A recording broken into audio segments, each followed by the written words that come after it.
is everyone? How is everyone tonight? What the fuck? There's super chats already? Holy balls! Holy balls, how is everyone? See my box project going on?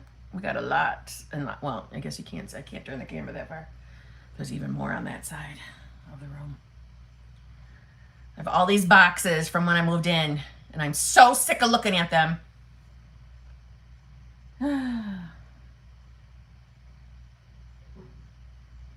How is everyone tonight? What is up? What's going on?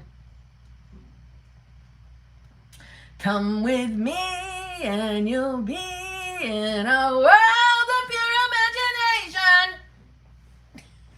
That song is stuck in my head. I'm one of those people that if a song gets stuck in my head, I'm going to keep singing it. No matter how annoying it is. And even if I only know the one line. Over and over and over again.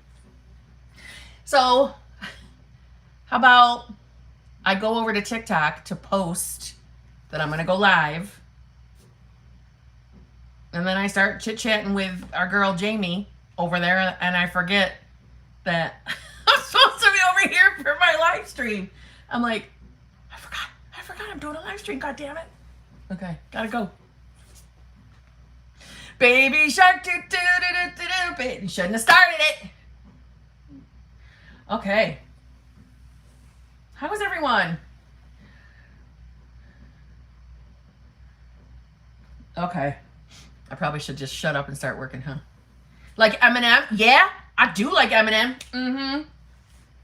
Where do you want me to start? Okay, because I do like Eminem. As a matter of fact. And I like his, which call it? Collaborations. You know, Monster is my favorite, right? Just so you know. I'm in a mood tonight. I haven't had Mountain Dew, but I'm in a mood. I'm in a mood. In a good mood, but I'm in a mood. All right, let me start. Wait. Let's make sure in my, oh my God. I'm feeling the pressure. Okay. Panther Girl, thank you very much. Holy shit, guys. Damn. No, I have not heard the R&B version, but I'm dying to. Okay. Is it normal? Wait, is it normal feel like it's difficult while trying to get into a more beneficial state? I feel like I start out good and I'm crying by the end of the day. Yes. Normal. Very normal. I know that doesn't sound like a lot of fun, but it is very normal that when you start paying attention to your state of consciousness that you will fall right back out. And that's not a guarantee that you're going to fall right back out, but it's normal if you do. And I will very comfortably tell you, oh my God, I fell out within minutes. I found it hard to even get through a couple of minutes when I first started paying attention to what state I was in. And really starting my practice of embodying my state. I fell out of it constantly. Because keep in mind, my clicking of states was during my solo vacation. So I was a fucking hot mess express. Like I was crying every day. So to hear that you're getting upset and then in tears, I went through the same thing. I don't want anybody to think that you have to be like that or that's gonna happen to you. But if it is, you're not doing anything wrong. You're not doing anything wrong. Definitely don't stifle the emotions you're having either. Let them out. Never stifle emotions. Let them out. Cry them out. Or scream them out. But get them out. Because we're doing more harm and wasting more of our manifestation time by stifling what we're feeling. Okay? So yes, it's normal. My advice is just don't stop. Don't stop. Keep working at it. Day after day after day. It's going to get easier and easier. And listen, you might have like a 2-3 week, even maybe a month span of hitting that state and staying. And very rarely going out of it. And then boom, just one day you do fall out. And that's not you doing anything wrong. It's okay. You're a human. You're going to have a human emotional journey. It's normal. Okay? And thank you. I see all of you guys making the comments for people to hit the like button. Thank you very much. I got to remember to start asking for it. I just forget. You know, I've had the channel open and I don't think I've ever asked for it. I mean, rewind. Maybe in the last month I have, but other than that, I don't think I ever really did ask for it. Or I always felt corny. Give me a like, please subscribe. I always felt like I was begging for something. But I didn't know. I didn't know what the likes did. I didn't realize the likes made the videos get out to other people. I didn't know. But now I do. So I appreciate the likes. So thank you very much. So all of you making the comments, asking people to like, I appreciate it. Parneet, thank you very much. Kim, I keep hearing disgusting things about SP, that he smokes and sleeps around. Ooh. From a friend that don't... Okay, well, let's rewind. Kim, I keep hearing disgusting things about SP, that he smokes and sleeps around, from a friend that don't match how I believed he was and what I thought of him. He sent her a snap today of being with 2 girls, one on his lap. What the fuck? Okay. Well, now let's rewind back. So, remember... Number 1, people in our life, especially if they are not practicing the law of assumption, even though they're manifesting, they are manifesting, but if they don't practice it, they're more than likely going to reflect our fears. So if the subject of what you're manifesting comes up, it may be a reflection of an inner fear of yours. Now, does that mean that, you know... Like, I believe you when you say that you weren't actively thinking that he was this type of person. I believe you on that. But that doesn't mean that any active beliefs of yours are not behind it. Are not behind it. So, remember, when we're manifesting, it is our overall generalized assumptions and the assumptions we hold of the person. So I believe Party that she didn't have any, nasty assumptions about her person. But if we have any generalized belief about men or whatever you're interested in, men or women or whatnot, any generalized beliefs, they're at play. For example, a generalized belief that I used to have before the law of assumption was, all men are players, all men are cheat, all men are, think their shit don't stink, stupid things like that, right? So those were things I had to change about myself. I had to fix my generalized assumptions. So you might not be regularly focusing or even thinking that your specific person smokes or is, a player, but you could have generalized assumptions that, or all men only want sex. That is another one. Yes. That they can be at play and out in your world. And another thing, if you've ever had, any moment of time having any sort of belief around love in itself, like, relationships fail you, or, every time that you're into someone, they end up disappointing you, or your relationships are a disappointment. It can be any single assumption that can project out that way. And for what it's worth, do I think you should, do you have to give up on your specific person? Can you still recreate him? Yeah, you don't have to give up on anything. Is it your choice now that you're disappointed to hear that he smokes and messes around or, seems to be like a player? I understand you being disappointed, and if you want to move on to another SP, we got your back over here. That's fine. We always have the right to make a change if we decide we don't want to keep pursuing a specific person.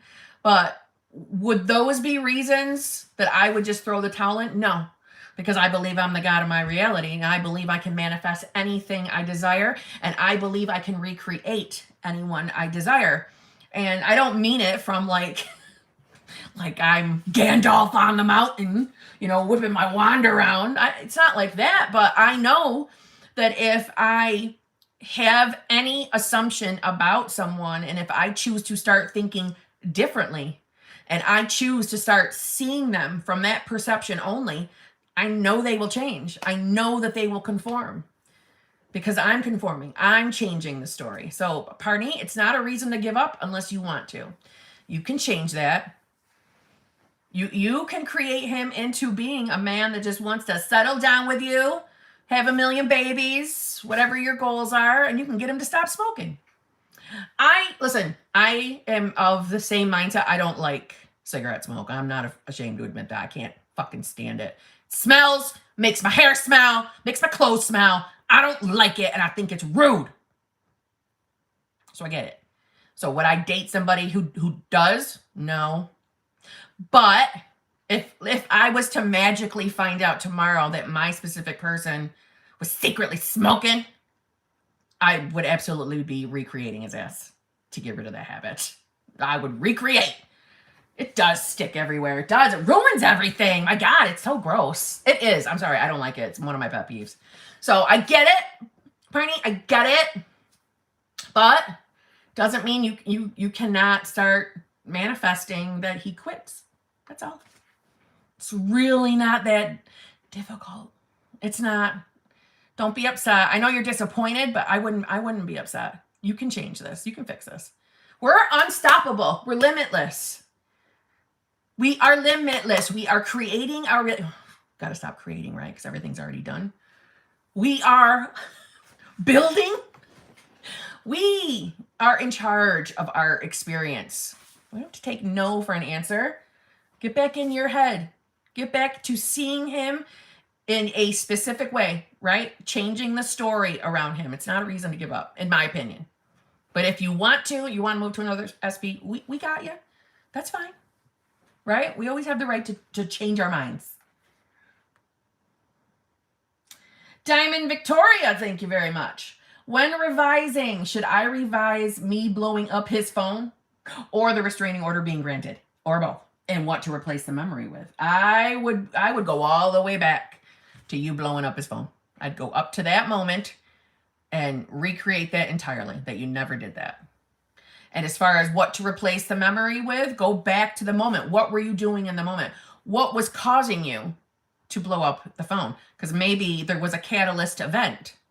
You know, maybe you had an argument with him and that sent you to want to blow up the phone. So go back to the catalyst event and change that event so that everything will snowball afterwards, cleaning up the fuckery. So you can replace it with anything you want. It's your memory. So, like I said, if there was a catalyst event that caused you to start clickety-clacking on your phone too much, right? Go back to that catalyst event and change that. That's what I would do. Nicole Queen, oh God. Here we go. Number 1. What's an astronaut's favorite part of a computer? The space bar. Number 2. How many tickles does it take to make an octopus laugh? 10 tickles. I don't know why that one reminded me of that little Kim song. How many licks does it take till you get to the center of it? That's what it reminded me of. How many licks does it take till you get to the center of it? I used to love that song, just so you know. Jesus, Queen Batch. You're killing me. Anna, thank you very much. Told my SP about starting my divorce, which is what we both wanted. Let him know I had already started the proceedings and he never responded. It has been 2 weeks. I feel like giving up. So you told your SP about starting my... Oh, okay. Hold on, because I was not understanding. So hold on. Told my SP about starting my divorce, which is what we both wanted. Let him know I had already started the proceedings and he never responded. It's been 2 weeks. I feel like giving up. No, we don't give up, Anna. You're giving it a meaning. And I don't blame you. All right. It would frustrate me if I didn't hear from SP and this was the, the grand plan that you were going to, get the divorce, blah, blah, blah, blah. Okay, I get it. But we don't give up. We don't give up. We always have a choice. We always have a choice. Meaning, of what meaning? We give things. Listen, every single experience, every single moment in our life is neutral. Is neutral until we decide it's positive or negative. So right now you're panicking, okay? My husband was incarcerated and I fell in love with my SP. I feel so damn guilty. My husband is a great man. Well, okay, don't feel guilty. Listen, what do you really want to do? Because if you feel like giving up on, listen, this is bigger than the normal SP. Let's talk for a second here, all right? Yours, I feel clearly you're feeling guilty for your husband. So let's talk. This is not a typical SP scenario. I feel it. So, husband was incarcerated. You fell in love with SP over here. SP wanted you to get a divorce from husband. You start the proceedings. Now SP is acting like a twat in the 3D. Now you're feeling guilty for husband. You, in all seriousness, and I mean this from a place of love, not a place of yelling at you, you need to decide what you really, really want. Listen, one thing when it comes to manifestation is when we really want what we want, we do need to be clear. If we're all fuzzy and half-assy, 1 minute I want this and 1 minute I want that, how would you deal with that? If you have a child saying, Mom, this is what I want for Christmas, you go out and buy that shit, and then the kid said, no, I don't want that for Christmas. I know what I used to feel like. Are you fucking kidding me? That's what I would be saying in my head. Guess who would go return that shit and go buy what he really wanted? But you see what I'm saying? It's kind of like the same thing we're doing to the universe or your subconscious. So, what do you want? Get clear. So, are you only feeling guilty for husband? Because SP, we haven't heard from him in 2 weeks. So if SP showed up tomorrow and said, baby, I'm back. I'm sorry. My phone broke. My SP is saying I will do the same to him. Okay? So let's take a look at what are your assumptions around love and relationships. Because let's remember that abandonment, not feeling chosen, not feeling good enough, and the host of all the other ones that are out there, they don't always play out cookie cutter. So you could have yourself a belief of abandonment when it comes to love relationships, and it could be playing out right now in front of you, which is SP2. We'll call him SP2 because husband's SP1. This is easier for me. SP2 is showing the cold feet. He's showing the little blips of abandonment. Do you see how it's playing out? I'm not saying you have abandonment. I'm using this as an example. But let's take a look. What are your real assumptions around love and relationships? And then get clear on who you want. Who you want. So listen, if this was anybody else asking me, can I have more than one specific person? My answer is you can do whatever the fuck you want. Okay? I don't think that you want more than one. I don't think you want to hurt anybody either. And I think you're afraid of hurting. And I think you're upset because SP2 is sucking tits right now. Right? I get it. Get clear on what you want and then address your own self-concept around love and relationships. Because we need to change that to get the 3D to change. And then, to be honest, both hubby and SP are going to show up correct. But you got to work through the guilt for a husband. I don't think you want to hurt anybody's feelings. So I get that. But who do you really want? So if you were willing to start proceedings, SP2 sucking, are we running back to husband? So you see what I'm saying? You're not being clear. Or you're fearing being alone, which boils down to abandonment. Address that so that your 3D can change. Okay? And as far as getting SP2 to stop showing up so damn flaky, it's the same answer. Work on your self-concept, and he will change. Okay? I fear being alone. I get it. I did too. My entire life. Abandonment was mine. Abandonment was mine. So I get it. I know that. And guess what? This is where you don't have to live afraid anymore. This is where you get to address that, and you don't have to live afraid of things like that anymore. This is where you get to shed that. So start working on it. And by you working on it, it reflects out to everybody in your 3D, including SP2 and SP1 hubby. Whether you want him or not, it's still going to reflect out. And they will show up in a better fashion, as better versions. Manifesting is always about changing us first. Changing us is what changes them. So really, really try to clear your mind and think from the perspective is, what if you didn't have to be afraid of being alone? Who would you want to be with? What if that wasn't a fear? Just ask yourself those what if questions. Okay?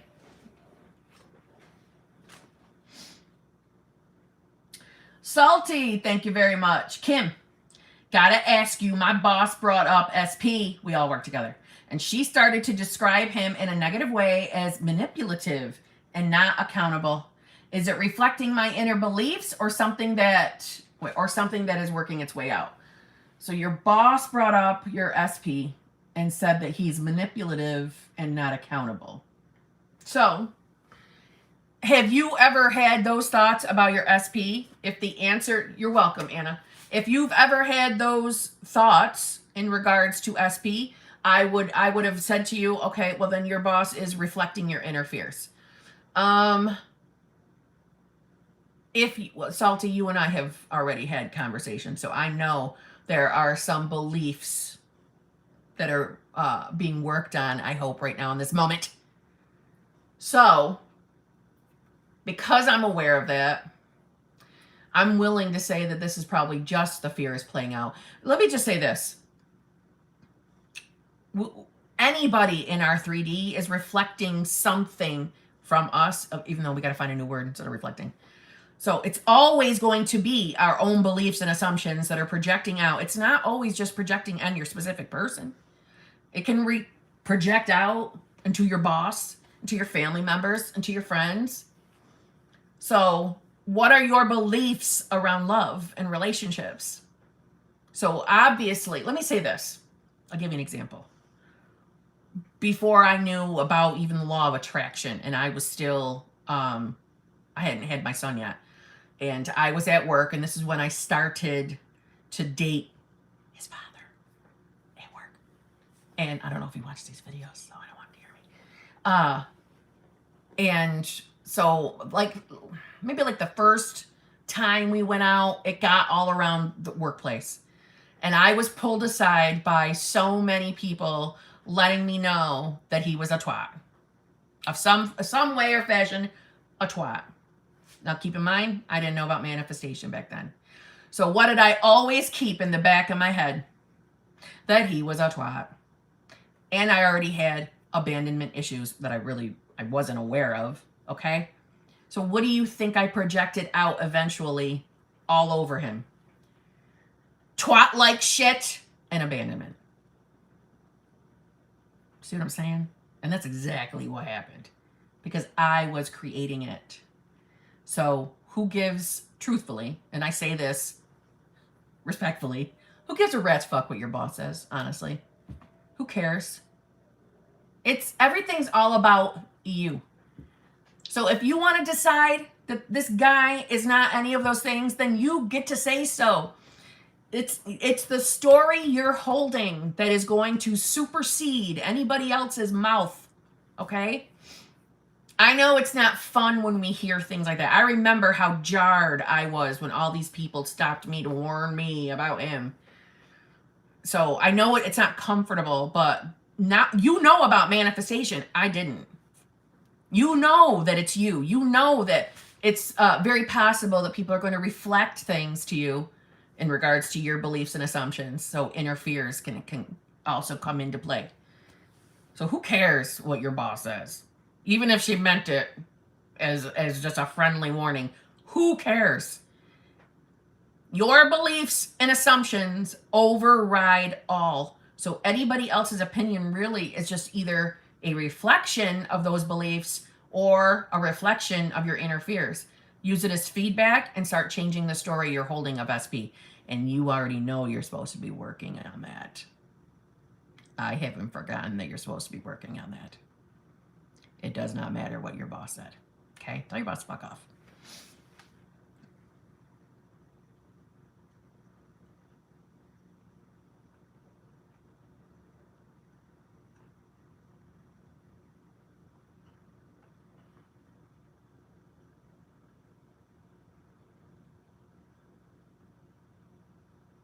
Damn it. Okay, hold on.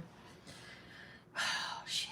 I gotta go to the other screen already. You guys are zapping me with the super chats tonight.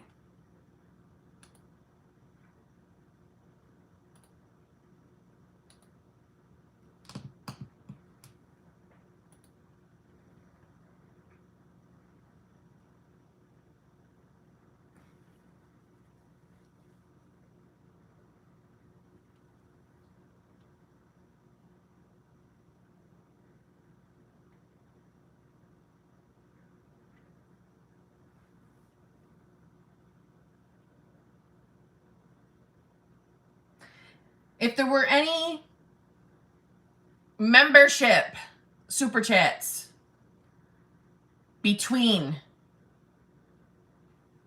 Salty's and Helen's super chat, they are gone for me. I can't find them. So if any were posted, put it in the regular chat. And if one of you could get my attention and let me know. So any membership super chats that were between the regular super chats, between the names Salty that I just did and going forward Helen's, anything in between there, membership super chats, please put back in the chat. And somebody get my fucking attention that you're putting it back in the chat, because I can't.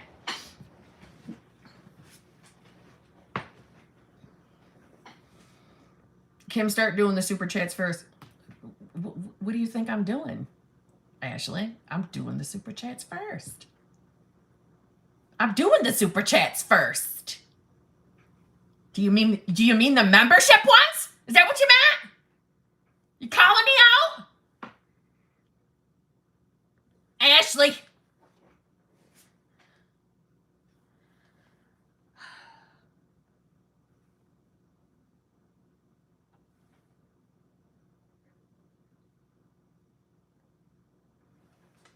Is this Georgia? Georgia? See? Thank you very much. Hi, Kim.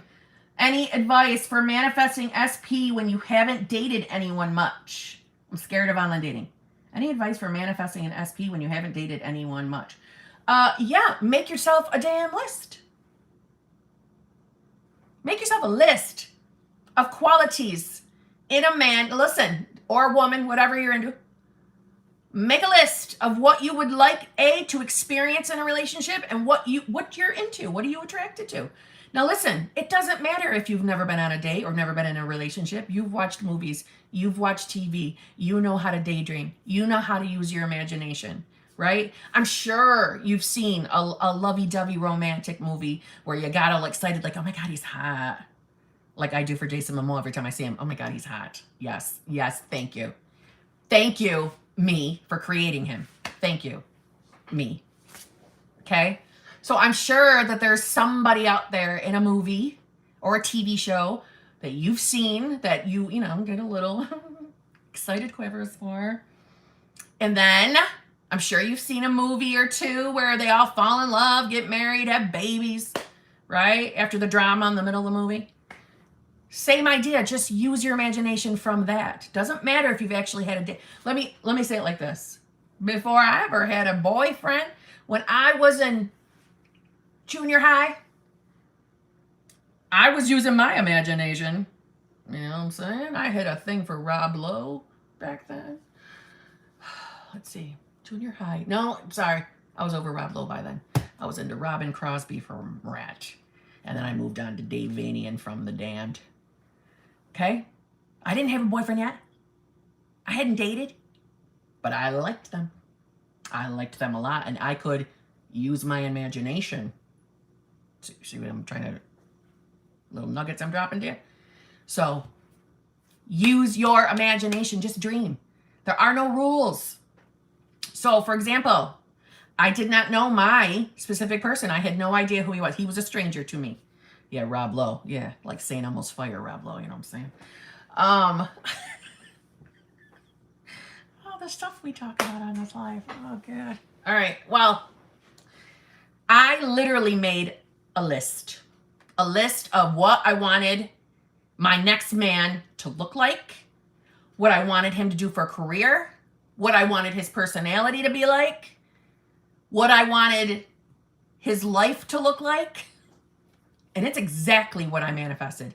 And all I did was I made my list. I did not reread the list a million times. I did not re-script the list a million times. All I did was script that I'm so happy that I'm finally now in a loving, fulfilling relationship with my dream man, right? Because I'm into men. So I called my list my dream man list. So whatever you're into, title your list that way and affirm that I like to affirm in past tense or present tense. So affirm that you are already in that relationship and use your imagination. And if you are someone who likes to visualize yourself, doing, romantic, things if that's what you're into. I was weird as a kid, though. Like, the things I would fantasize about were so stupid. It's embarrassing. Like, because, like, by 6th or 7th grade, I was into Rat, the band Rat, right? Because that's what hair metal was a thing then. I would imagine that my ultimate goal was being with Robin Crosby, but I would pretend to be dating Bobby Blatzer, the drummer of Rat.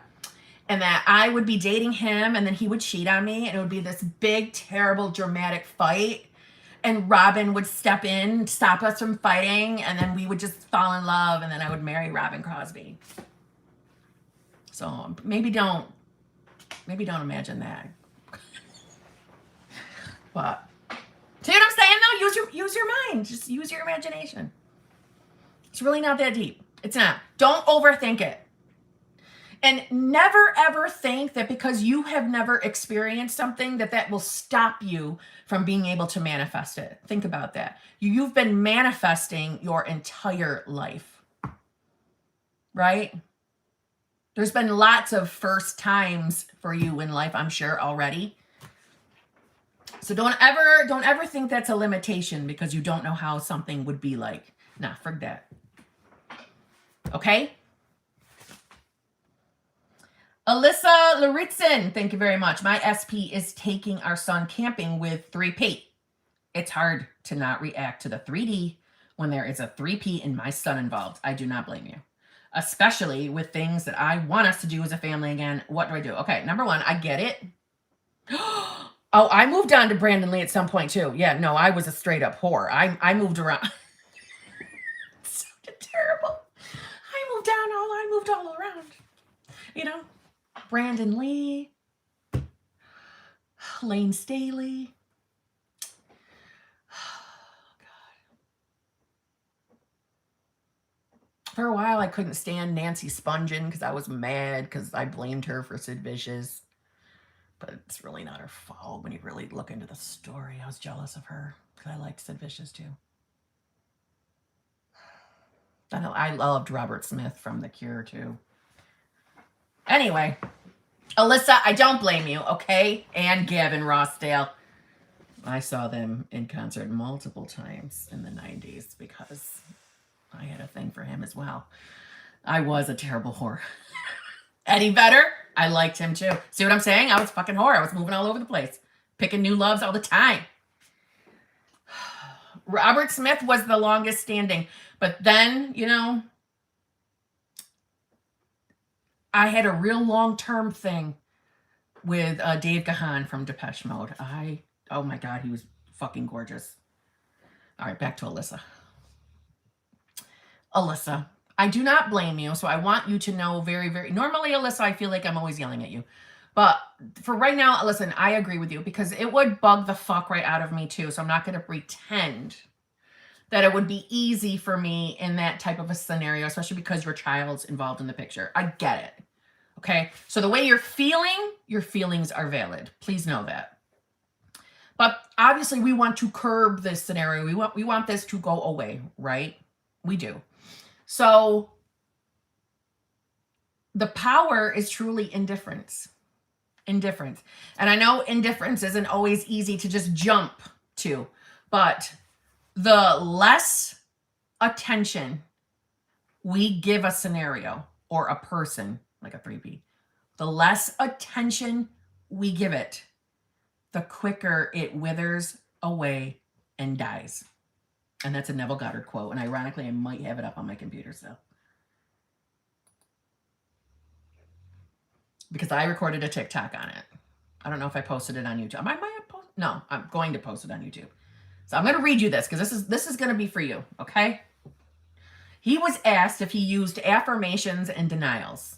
So, for example, when I say I wouldn't be affirming that third party moves on to somebody else. You can. It's your reality. You do what you want.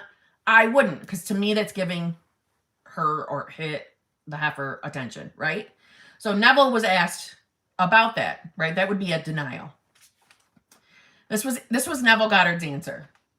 Let us leave these schools of thought that use affirmations and denials.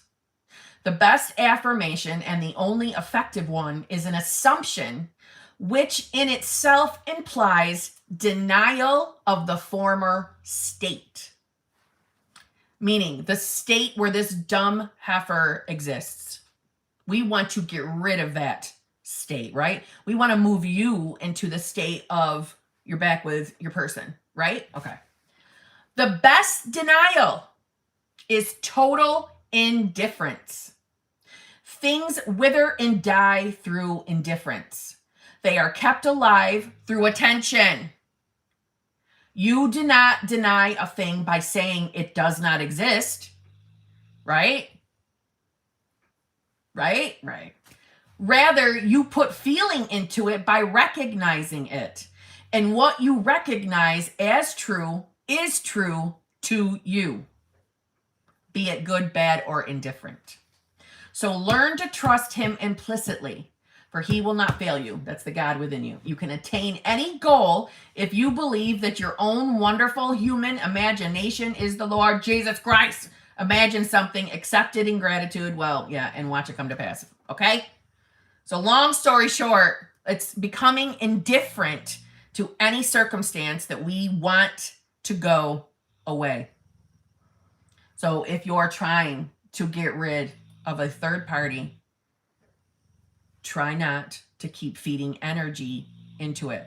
So have your feelings, get them out, and realize holding on to being upset, building resentment, forming new stories around your person is only holding her in the picture longer. That's all. So the quicker you start telling yourself, okay, nope, circumstances don't matter. Can you all hear poop? Oh, you can't see her. I poop.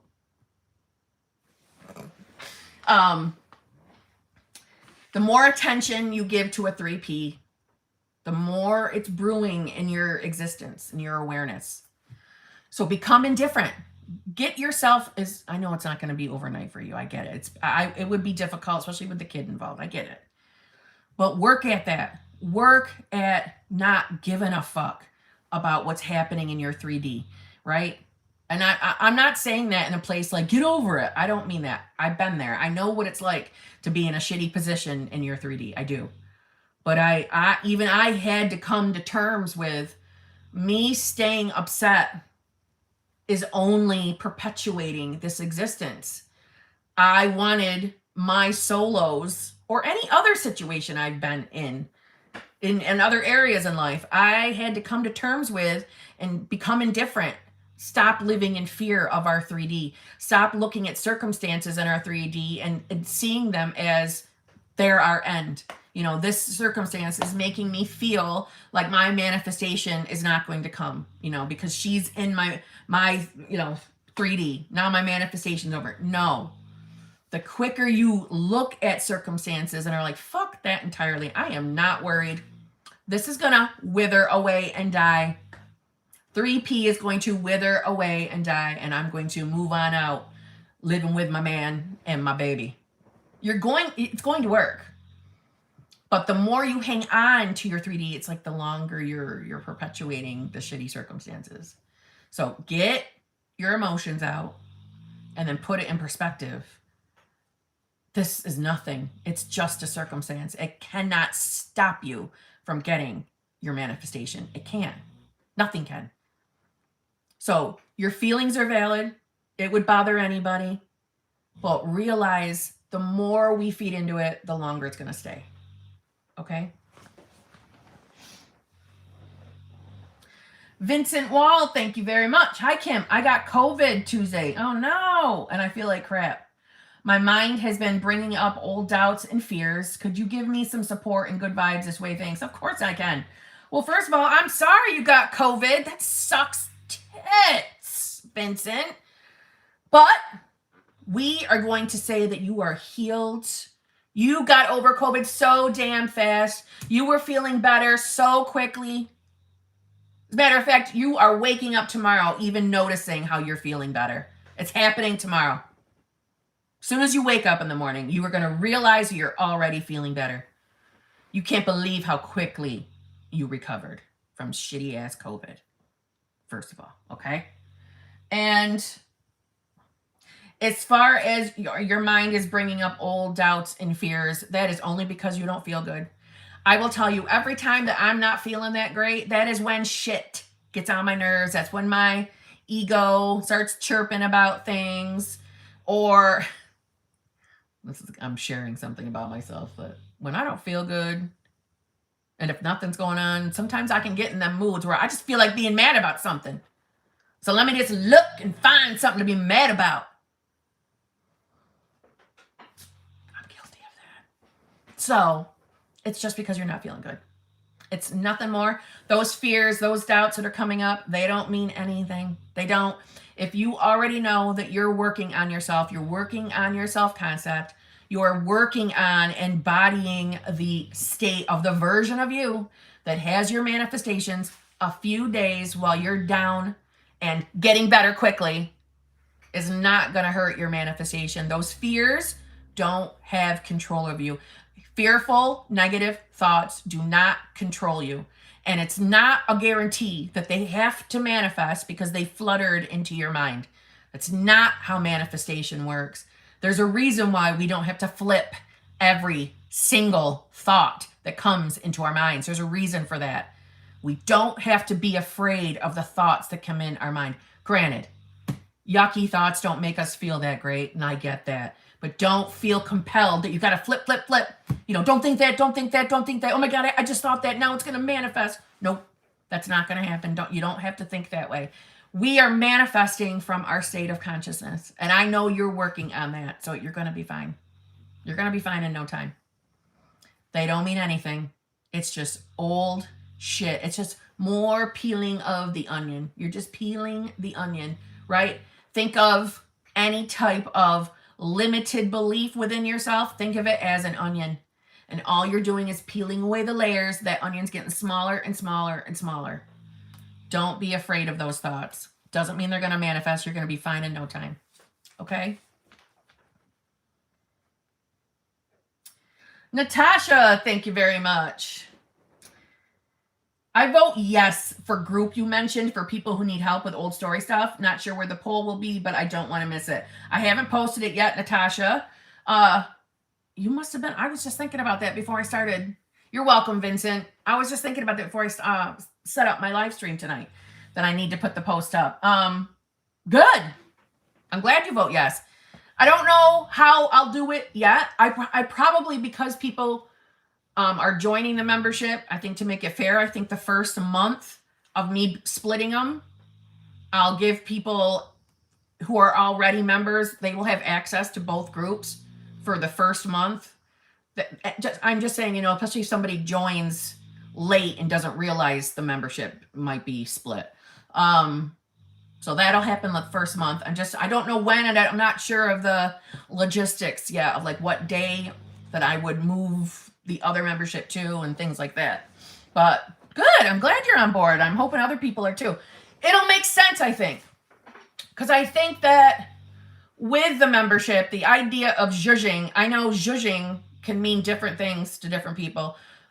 Some people see zhuzhing as, wanting to hear just law of assumption or manifestation talk, or just, just topics in general, or, hearing successes and things like that. And then I know that there's some people who think of zhuzhing as you're going to come to the membership and ask me questions all about your personal story, and I'm going to make you feel better, which that's more of a coaching session. But there's a part of me that thinks it would be a benefit to maybe do like this hot seat coaching, which is why I want it separated from the regular group. I want it separated because it will have like a trigger warning. So people have options not to come to that group if they're going to be triggered by other people's stories and details, right? But I think some people think of that as zhuzhing. And I'm realizing that the longer the membership's open. So yeah, that's the idea. I'm going to break it up. So when I say hot seat coaching, depending on how many people join that side, that it might not mean you get the hot seat every week. But if only a few people join, then you will get the hot seat every week. But we'll see. I haven't thought of the logistics of when I'm going to have it. But yeah, I am thinking I'm very strongly thinking that I'm splitting it up, breaking it up, creating a second membership.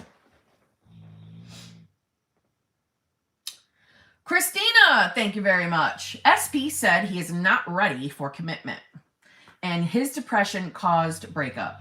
Says he cares about me still and promised to try to work on himself so we can get back. How do I affirm or just believe to get past this? Okay, so SP said he's not ready for commitment. His depression caused the breakup. Says he cares about me still. Okay, so Christina, it could be one or two things, right? It could be the fear of abandonment or the fear of not being chosen. It could be either one of those beliefs that are at play right now.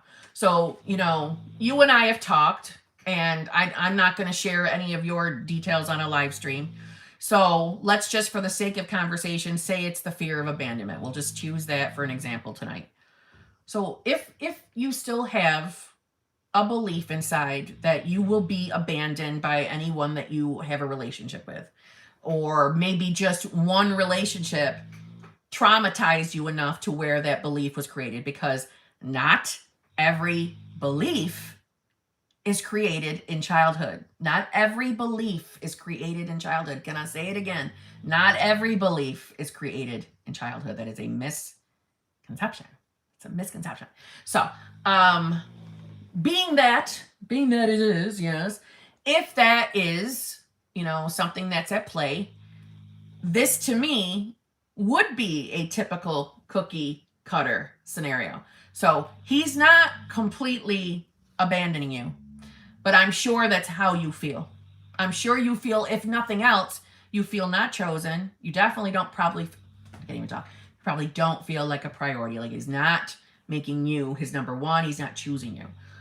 So I would begin working on that within yourself so that it can project out onto him, so that he will show up over whatever's going on with him and ready for the relationship. When we put the focus on what our beliefs are, right? So we focus on ourselves. Doesn't mean you can't affirm, man. Girl, you are loud.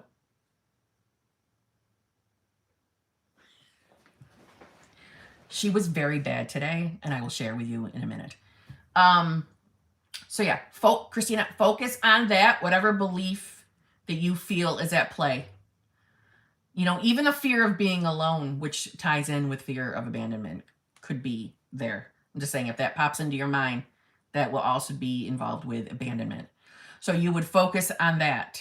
Focus on that, because that's what's projecting out. That's the only reason why he's showing up that way right now. That's it. So you start addressing that, putting your focus there, putting your focus on seeing yourself as the version that's actually in the relationship with him, and he will start to show up that way. And keep in mind that when you're working on yourself, right, they are humans too.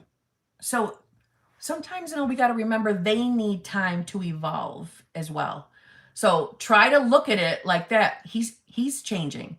He's shifting states with you, right? Anytime we shift our state, we are taking our specific people with us through the states. That is why they change their behaviors dependent on what state you're in.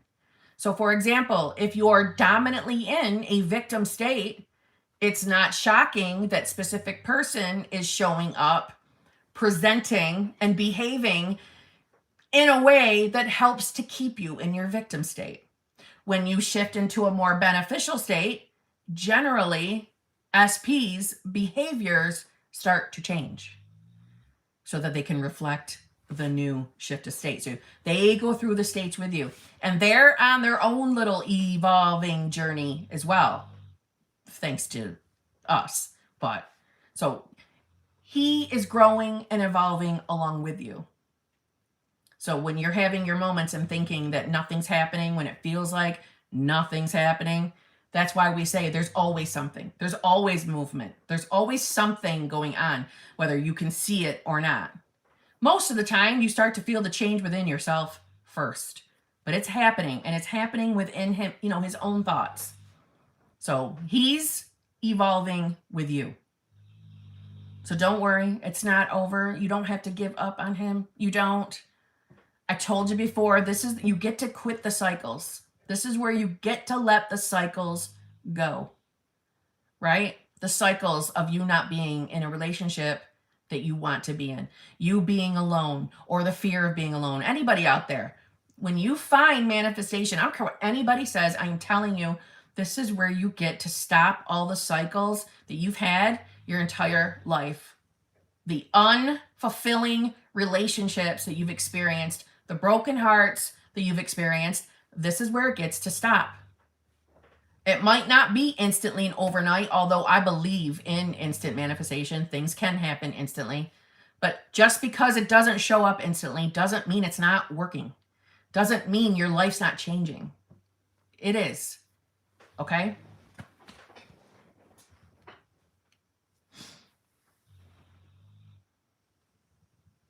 And Christina, you can always be affirming that, you know, he's 100% healed from his depression. You could always affirm for things like that.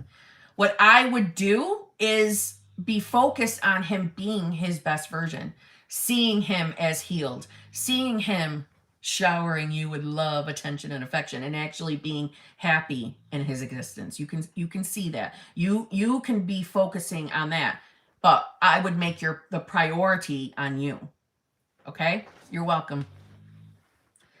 Angel, thank you very much. What are good affirmations for a state of wealth? Your what if questions have changed the game for me. Good. States are really clicking thanks to you. Oh, I love it, Angel. That's awesome. So as far as affirmations for a state of wealth, okay, so you could affirm things like some of the ones that I've used or that I've scripted, like I'm abundant in every single area. I'm abundant and overflowing in every single area of my life. Money flows to me like water. I don't have to worry about anything financially. I'm a multimillionaire. You know, if there's a certain dollar amount, if you want to be a multi-billionaire, you know, you can be affirming that. But the idea is like to start seeing yourself as not having to worry about the bills that are coming in. You know, I realize that maybe we're facing things in the 3D, but the 3D is the old news. It's the after effect of your old thinking. So I know we have the scary, frustrating moments, especially if we have like a bill that's overdue. I get it. I have been there too. I have been there too. So I get that, but this is where you get to use your imagination, which is your beautiful, you believe in God, higher power, or whatnot. It's your imagination is what is creating out here. So start seeing yourself as the version that doesn't worry about money, knows that every bill is instantly paid. There's nothing to worry about. I can go out and buy whatever I want, like a brand new Givenchy Antigona micro or mini bag. I can go buy whatever the fuck I want because I'm a multi-millionaire. I can buy, do, and save whatever I want. I never have to fear about money. My life has completely changed. Say things that are describing you as the new version. Or use the what ifs. What if? What if something crazy ass, something totally crazy ass happens tomorrow and I end up being a millionaire overnight? What if? What if something like that happened? She's ruining every moment with a snore. Let me just tell you what a bad girl she was today, okay? I took her on her walk. There was manure in the road that I didn't see in time because she was ahead of me. She threw herself down in the middle of the road and started rubbing her entire backside, all of it, including her head, her ears. So of course, all her collars, all in what I feel is the largest pile of manure I've ever seen in my entire life. I swear to God, I can still smell it. I had to give her a bath, and then she still smelled.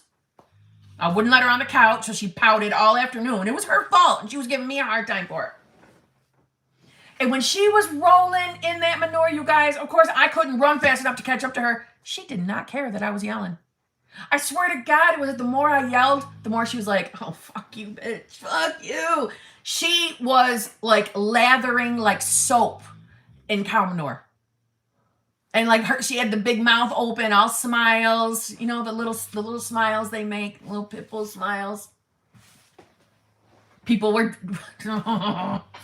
driving by laughing because she looked so cute. It ain't fucking cute how she smells.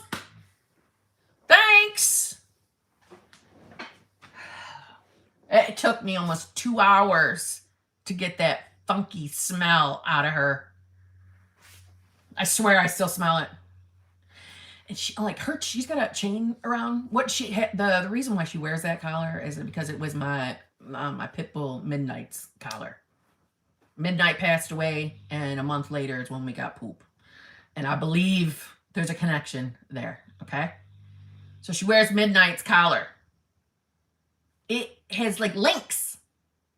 There was poop in the links. It was disgusting. Anyway, she is not sorry at all. Then she had the balls to come into the house and expect a fucking treat. Then she expected a treat. Anyway. Of course, the next one's Nicole. Yeah, I know her name's Poop. Damn it. But it was Poop for Poopsie. And that's not even her real name. Her real name's Trinity from The Matrix.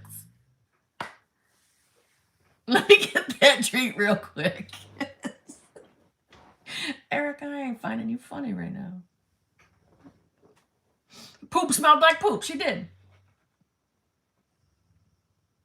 I should have recorded her doing it, because I'm telling you, the more I yelled for her to get up, the more it was like the way, you know how dogs rub their back in the ground? It was like she was doing it with so much more passion as I yelled. Like, let me get it in quick. Let me just a few more. Poop is not her real name. Nope. Her name's really Trinity from The Matrix.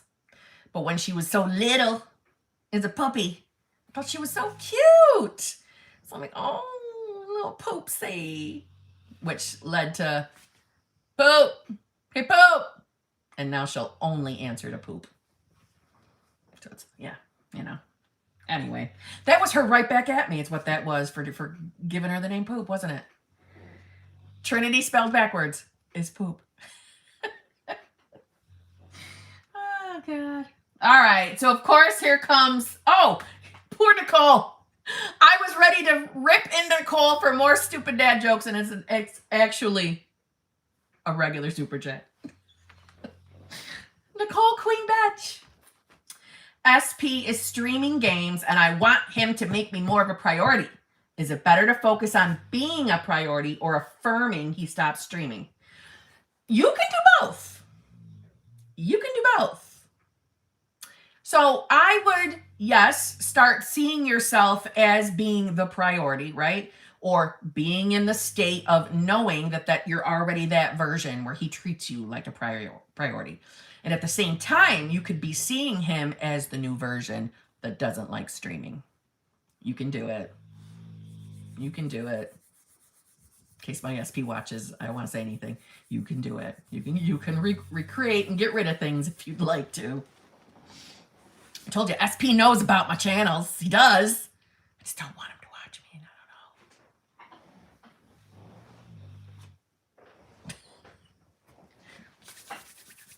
don't know. So yeah, start seeing him as... Don't say that, Brittany! Yeah, I'm hitting it something. Yeah, I am. If you're watching, baby, I don't know what they're talking about. I'm sorry. I'm just kidding. I love you. But yeah, start seeing him as the new version. Okay? Never happened. That's right. Yes, Allie. Actually, I didn't have to fix anything in that department. Thank you, Jesus. I should have said that on here. Sorry, baby. Shouldn't talk about that stuff. Does he know you manifested him? I've never said it. I've never come out and said that. But he knows what I do. He knows everything. Obviously, I don't have any secrets other than my scripting journals. Those are secrets. I'll never find them. Sorry, baby. I will burn them for you ever see them. So, I mean, if he's watching, he knows now. But I have a belief that he doesn't want to watch any of my videos, so he doesn't know shit.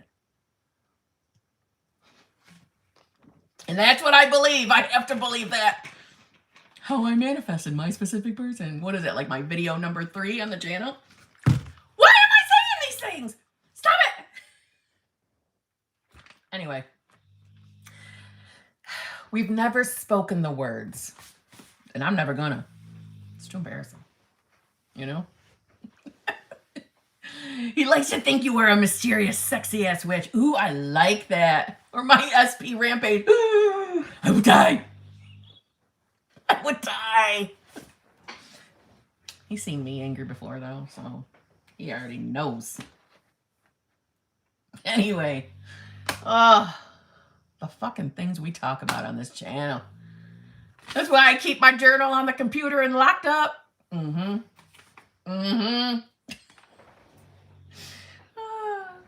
You accidentally played your sleep tape in public once. Oh my God, I love you. Are you kidding me? Was it like, I am chosen. I am a priority. I am loved.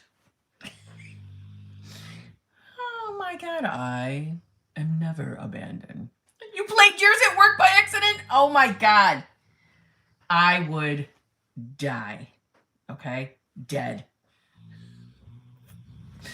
Oh, that's your worst nightmare. I would die. Of course it was. Wait, of course it was so extra. I'm a superstar. Oh my God. I would die. You played yours in the airport when you're napping. Oh my God. I should make a sleep tape. Can you imagine? You guys wouldn't be able to sleep through one of my sleep tapes.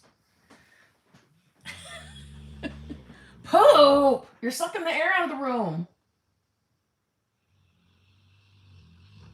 She don't care. Okay, back to work. Sarah M, thank you very much. I'm seeing the 3P as an obstacle with SP. And so SP told me I can't go to the friend trip we planned with a group in 2 weeks, and he wants space. Advice. All right, whoa. You're seeing the 3P as an obstacle with SP. And so SP told me that you can't go to the friend trip we planned with a group in 2 weeks. And he wants space. Advice. Okay. As far as SP telling you, you know, that you can't go to the friend trip and that he wants space, you know that's just a reflection of you being overly focused on 3D and 3P. Okay? I'm not picking on you. I'm just saying that's the only reason why that's coming up. So what is going on the insides? What's going on in self-concept? Right? We really need to sit and take a look at what your beliefs are around love and relationships. So we know a 3P exists, right? So we know at minimum not feeling chosen or not a priority or even abandonment is at play. Honestly, I feel like not chosen is still connected to abandonment. That's what I think. But regardless, it's clear that you have that.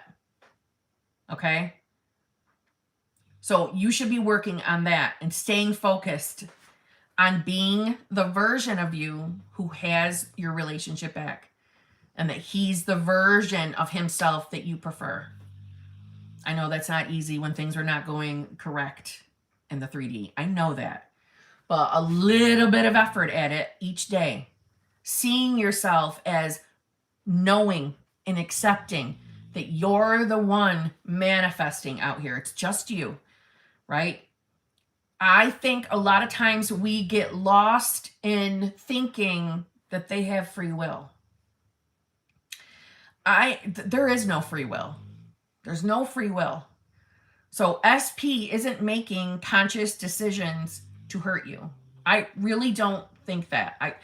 There is no free will.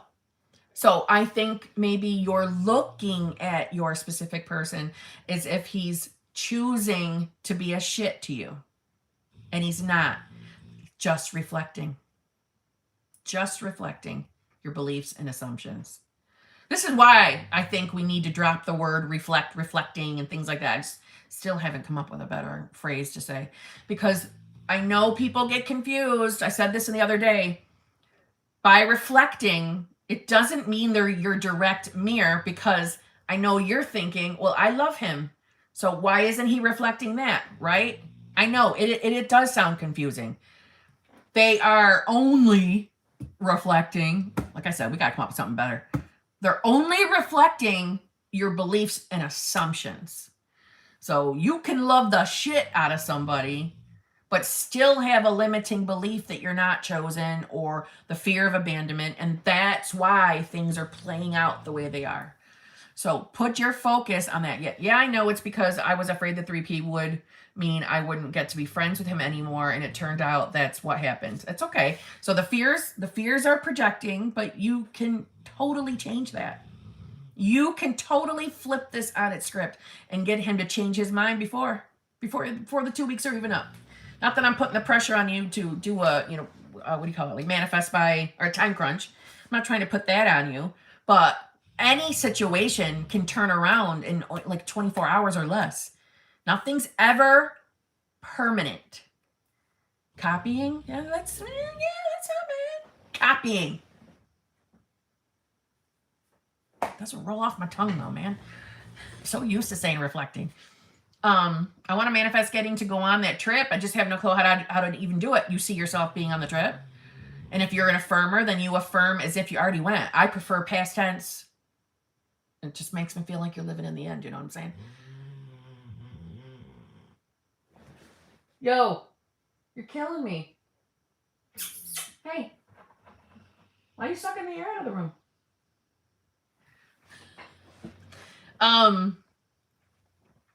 Yeah, I had such a great time on my trip. I'm so happy that I got to go on the friend trip or whatever. As if you already were there. See yourself as already going. But honestly, now just hear me out. It's your reality, and you can manifest and focus on whatever you want. I am not your boss. But just listen to me for a minute. I'm not telling you to not try to manifest going on that trip. I just want you to really think for a second, what does that trip mean? What is the meaning of that trip to you? Because I think, okay, this is my opinion, so you ain't got to do what I say, but maybe the focus should be put on you being in a state of having your desire, having your relationship, because this goes down to my opinion, and it's an opinion, right? It's not fact.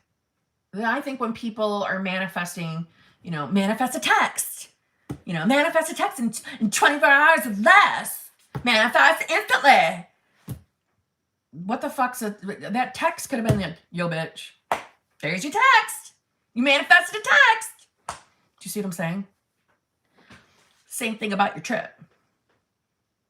Now, you can go on the trip. You can focus on going on that trip. I'm not trying to take that away from you. I'm saying, what does that trip signify to you? Because I would be putting all my energy, all my focus on my end goal of me being back in that relationship. So 3P is gone, right? Withered away and gone.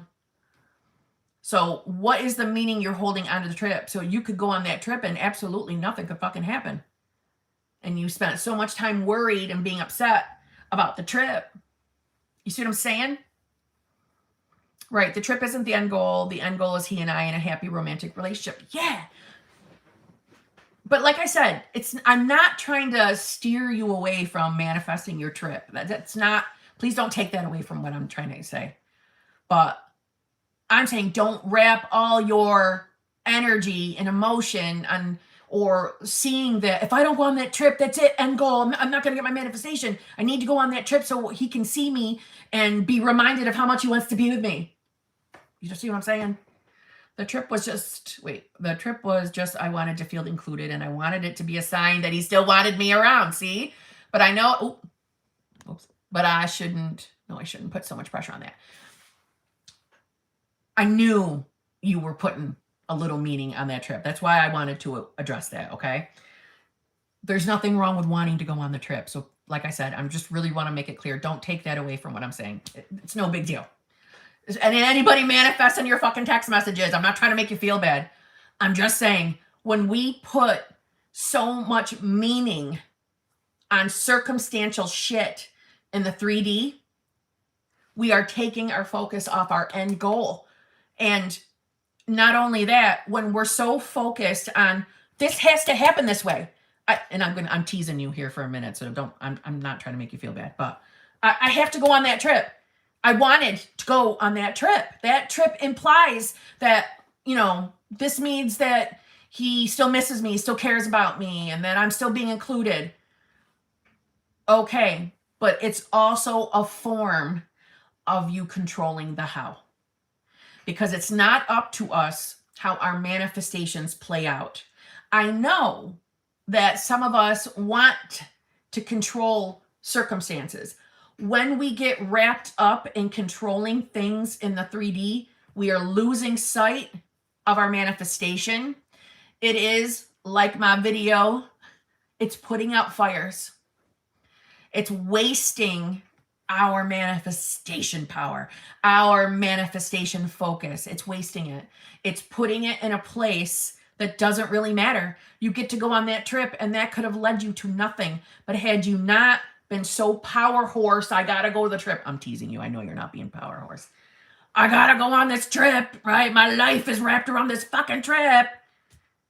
While your subconscious / your universe was like, bitch, I got you off that goddamn trip because he's going to end up not wanting to go on that trip, and he's going to want to fucking talk to you. And you guys are going to get married and have 1,000 babies. Do you see what I'm saying? Our subconscious, our universe, can bring our manifestations to us in ways that you can never think of. They're going to be the last things that pop into your mind. And they are going to be better than how you think the how should be playing out, is what I'm trying to say. Every single manifestation that I have ever experienced on my own has come in a way that didn't cross my fucking mind. And Y'all know I tell you all my flaws when it comes to manifesting. I shared with you how it took me a year to manifest my lump sum of money. I strongly believe it was because I could not get my hands out of the how it was going to come to me. If I could have let that go, it would have came to me earlier. I strongly believe that. So when we're trying to control circumstances out in our 3D, we are stifling our subconscious. You're cutting it off, right? You're making it, it's like twisting a hose, right? You're twisting a hose. The water's getting all fucked up because we're touching, trying to control. When we're trying to control circumstances, we are not allowing the manifestation to come to us. We are still taking action from fear when we are trying to control circumstances. Always. Ask yourself, for anything that you want to take action on when it comes to your manifestations, is it coming from a place of unconditional love, or is it coming from the place of fear? So if you're trying to worry about something stupid out here, instead of just being focused on you being the version of yourself that has your manifestations, you're controlling. You're controlling the how from the place of fear. You might not think it's coming from fear, but it's coming from fear. It is. Fear-based decisions generally don't play out the way we want. There's usually some kind of, I don't want to say disappointment because I don't want to make anybody feel limited, but it's usually not the way we want. It's usually not what we wanted. Anytime I took action that came from a place of fear, it never turned out the way I wanted, and I didn't get what I wanted out of it. And I will tell you, since my coaching, anybody who's had their successes getting their manifestations after we worked together, every one of them has been somewhere that they never could have thought of themselves. Every one of them has been surprised. Meaning it was something that never crossed their mind. And it always happened when they least expected it. Not that they gave up on the manifestation or stopped thinking about it, but it just when they least expected it. And no, it didn't take forever. So I'm just saying, let's put the focus on your end goal. You'll probably get quicker results. That's my opinion. Okay?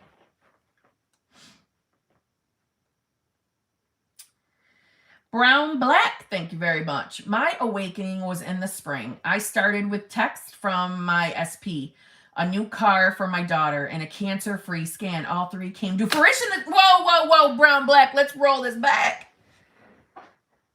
My awakening was in the spring. I started with texts from my SP, a new car for my daughter, and a cancer-free scan. All three came to fruition this week. Fucking Brown Black, fucking congratulations. Oh my God, congratulations. Holy shit, a cancer-free scan. Unbelievable. I am so fucking happy for you. Absolutely so fucking happy. So fucking happy. Unbelievable. I think that's our second cancer curing, or I like to call incorrect diagnosis.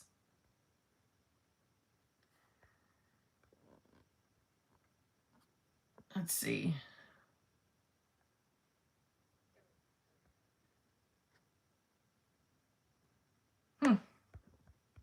Good job, guys. Brown Black, I'm so fucking happy for you. So fucking happy. That's a major celebration. Major celebration. And what did you say? You stopped worrying. I stopped worrying. And it just happened. And I'm telling you, what was I just saying about not worrying about shit? Well done. I wish we had like fucking a horn I could be blowing over here and These are the fireworks going off for you. Well done. Fucking cancer gone. Listen, that's amazing in itself. Let alone a car and text from SP. Well done. I am so fucking happy for you. Honestly. That's so fucking amazing. And Tina, you got competition. We got competition, Tina. We got another cancer free. Well done. That's right. All cancer is destroyed. Can't mess with HBICs. Cancer can fuck right off. Not in our realities. I'm extremely happy for you. So, whatever. That's right, Mary J. Your dad is next. Yes. Take the advice from our peeps here. Get it off your mind as much as possible. See your dad as being healthy.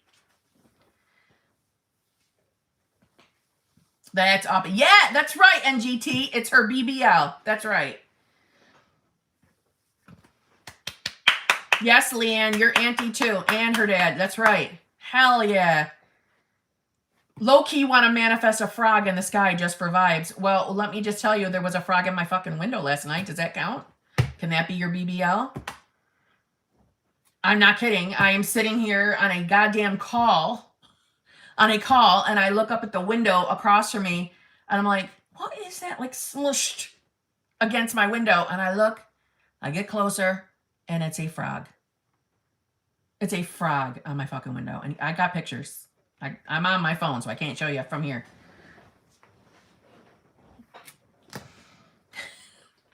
The ducks, well, it's nighttime, so they're either over at that window I was just pointing to. A window-licking frog. That's right, because you're always bringing up window-licking, Hawkeyes. The ducks are either over in this little corner by my window. They sleep on my side of the house, or they're in the pond. And it was shitty today. It was raining all day, so they were in retreat all day long. Yeah, it's all Hawkeye's fault. So he's talking about fucking window licking. Now I got frogs licking my fucking windows. Brown Black, congratulations one more time. I am very, very, very happy for you. In all seriousness, very happy. Well done. You did that. You did that. Sarah Pronio, thank you very much. Hey, Kim, if you were a vegetable, you would be a cute cumber. Love you. Oh my God, Sarah. You would be a cute cumber. I do like cucumbers as well. So thank you. Thank you, Sarah Pronio. Thank you. Don't start taking after Nicole Betch. Don't do it. I told you all. I got to hear about Nicole in my fucking coaching calls now. I can't get away. Tracy Thomas, thank you very much. Kim, innovative, manifester, yes, states, matter, matter, matter, mutter. You are a beautiful beast. Thank you. I love you. Tracy Thomas, thank you so much. I love you. You are amazing. And I know I've said this before, but she is an amazing handbag maker as well, or creator. She makes real handbags. And they have cool things on it. She's very talented. Thank you very much, Tracy. Thank you, thank you, thank you. All right, so hold on. I'm going to go back to the main page. Helen, thank you very much. Kim, remember last live I said SP1's BFF messaged and said SP wanted me there? Well, SP1 texted me 2 days ago, apologized for blocking me, and I ended up going to see him and had spicy time. Helen? Purr. I got that from heaven. Purr. Helen! Helen had some spicy time with SP, huh? Well done, sexy woman. Well done. Hello. Major movement. Literally movement. Well done. Well done, Helen. Congratulations. Purr. That's how I envision heaven saying it to me. Purr. Well done. I'm telling you, states. Okay, states. Telling you. Purr. That is awesome. Hello, movement. Hello. Congratulations. My God. I love success stories. Love it, love it, love it. Helen, you should bring this up in the group membership for a success story, or I will. It's good. SP movement. Any of the channel members that aren't here, I'm sure they would enjoy. Anybody manifesting an SP? Yeah, meow. Well done. Hex, Mr. Sandman's magic beam. Thank you very much. That is an interesting username. Let's say it again. Hex, Mr. Sandman's magic beam. Hey, Kim. So I've been manifesting an SP that looks like a character from a film, and in a dream last night, I saw them for the first time since starting. Is this BBL? Or am I looking too deep into it? Love your channel, by the way. Oh, thank you so much. Hex or Mr. Sandman's magic beam. Oh, my mind just went somewhere terrible. Well, you see, we can give meaning to our dreams, any meaning we want. So if you want to tell yourself that it was a BBL, you can do that. You can give them any meaning you'd like.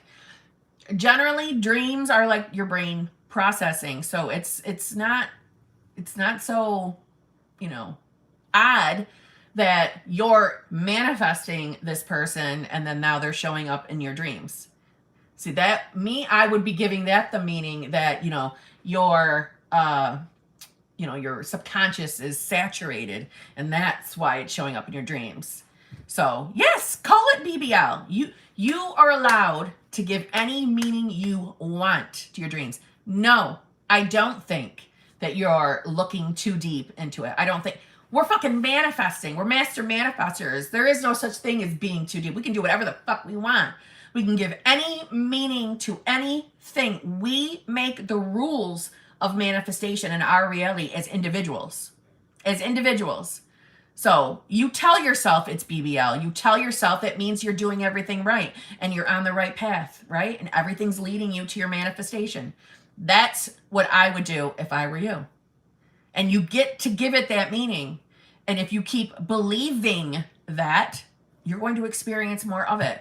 It's the law of assumption. We can create any assumption or belief we want. Do I talk with my hands a lot?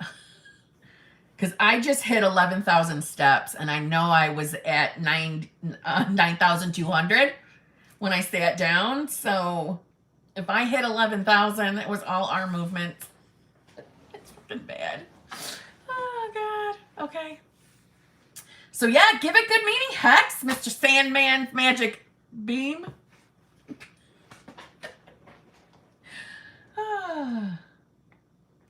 Anyway. Stronger arms, Kim. Yeah, I'm working at it. Oh, God, we get so dirty over here. Okay. Rosie, thank you very much. Hi, Kay. Hi. I was doing good with SP, but I started having bad thoughts that I'm having issues shaking off now. I feel things are different. How can I cancel those thoughts? Where did they come from? They are evil. They're not evil. All right, so you were doing good with SP, but you started having bad thoughts. Okay, so you're having bad thoughts. Now you're having issues shaking them off. Okay, well, that would tell me that we need to address those thoughts. Time to address those thoughts, Rosie. So I would make note of what these thoughts are. I would, ask the questions like, where are they coming from within the self-concept? So say you're manifesting a specific person. You are. Okay. You're manifesting a specific person. Maybe you're getting thoughts of SP choosing somebody over you. And maybe the thought is, what if he finds somebody else, right? You would know that that's coming from your self-concept, right? Probably from the belief of not being chosen. So granted, I don't know exactly your scenario, so you might not have this belief, but I'm just going to give this as an example. So it could come from the belief of not feeling chosen, or maybe the fear of abandonment. And if it's consistently coming up in your mind, consistently, like intrusive thoughts, right? Then I would take a look at doing, you have a couple of choices. You know, some people like to soothe their ego. So, you know, the reason why you're getting these thoughts in your mind, it's coming from your ego. And in this community, we tend to kind of demonize the ego, but the ego isn't evil. It's not a demon. Is it annoying? Yes. But it would probably help you to look at your ego more as if it's the little girl you. It's little Rosie. It's little Rosie who is afraid of being hurt. So whatever those thoughts are, for the sake of this conversation, we'll just say that it's the fear of abandonment or not feeling chosen. So the thoughts that are probably being fed to you are along those lines, like what if SP leaves, or what if SP finds somebody else? That is your ego doing its best to protect you from being hurt. That's the only reason why these kind of thoughts start coming up. You can soothe your ego. Some people like to soothe their inner child, right? Those are the moments you can talk to your ego and, you know, let it know that you're here. You've got the big girl panties on. You're running the show now. You're going to protect them. You're never going to let them be hurt again. Some people like to go that route. Some people like to start affirming in those moments. And if you've already tried the affirming route, it's not helping. I will say this, when we keep getting thoughts over and over again, and they're all directed around the same subject, I would not be flipping them. The flipping and trying to ignore them is the reason why you keep getting flooded back with them. So try the soothing your ego route, or realize it's just, right? It's just the ego, and then go into reminding yourself who you are. So for example, though, when I say to sit with your thoughts, sit with them, don't try to flip it and just get rid of it and ignore it. Sitting with it is soothing your ego, or allowing that shitty thought in, feeling where you feel, because listen, when we get shitty thoughts, we all know that we feel it somewhere in our body. Even if it's for a fleeting second, you feel it somewhere. Whether it's a tightness in your chest, a punch in the gut, or an overall just feeling down. Sit and focus on where you're feeling it. Once you've located it, okay, this is what I like to do. Once I've located it, my focus goes on that, and then I start reminding myself of who I am. You know, there is a specific I am meditation that some people also like to do. I always forget to bring that up. I don't necessarily go into the exact I am meditation. I just talk to myself. And I call it reminding yourself who you are. I'm the God of my reality. I have God within me. That is how I am experiencing everything I'm experiencing. Everything's coming from me. I am the only cause of what I experience, never from a place of blame. So, like I said, soothe the ego, try the I am meditation, talk yourself down like I am, just reminding yourself of who you are. And while you're doing that, you're still focusing on where you're feeling it in your body, and you should feel it expand and then leave. From there is a great time to start walking your way back into the state of you being the version of having that desire. And if it's too much of a stretch to go there, if it's too much of a stretch to go to your end, start with the what if questions. What if it was easy for you to embody the state of having all your desires? What if it was easy for you to believe that your negative, fearful thoughts do not control you and you have nothing to fear? What if it was easy for you to believe that? Ask yourself questions like that. By then, you should have this feeling gone. See what I'm saying? The feeling should be gone, the tightness, the yuckiness. And if it's not, then start over and go through it again. It is so much better than just trying to relentlessly flip your thoughts. I think flipping thoughts is a complete and utter waste of your time, because those thoughts are going to come back with a vengeance. Ask anybody who's had experience with just flipping thoughts and not doing anything else. Ask them how their manifestation game is going, and ask them how much they've actually truthfully manifested. And the answer is going to be, I ain't manifested shit. I'm telling you, it's a fucking waste of time. And yes, it will drive you fucking nuts. It's the reason why people get exhausted and burned out and begin to dread their manifestation games. If we would all stop seeing manifestation as the process, and even though sometimes we use that phrasing, it's let the process happen, it's a process. But if we could just look at it as it's not a process, it's just you existing. It's you existing, right? But it's you existing, seeing yourself, embodying the version of already having those things that you're trying to experience. And not see it as something like, I must do this. I must set my timers, say my affirmations. How fucking annoying is that? Now listen, if you enjoy affirming, you keep doing it. You should always do what brings you joy. But if you're someone like me who doesn't want to affirm, sometimes just affirming works very well for people. And that's because that's their calling, right? That's their chosen way or technique of manifesting. There's nothing wrong with affirming. So don't take away that from it. I'm not saying that. But not everybody wants to affirm. Not everybody wants to visualize. Not everybody wants to script. There are so many different ways. Well, all you're really doing is getting in the state, honestly. Affirmations, visuals, scripting, revision, inner conversations, all of those techniques are leading you to get into the state. I just skip through the bullshit and go to the state.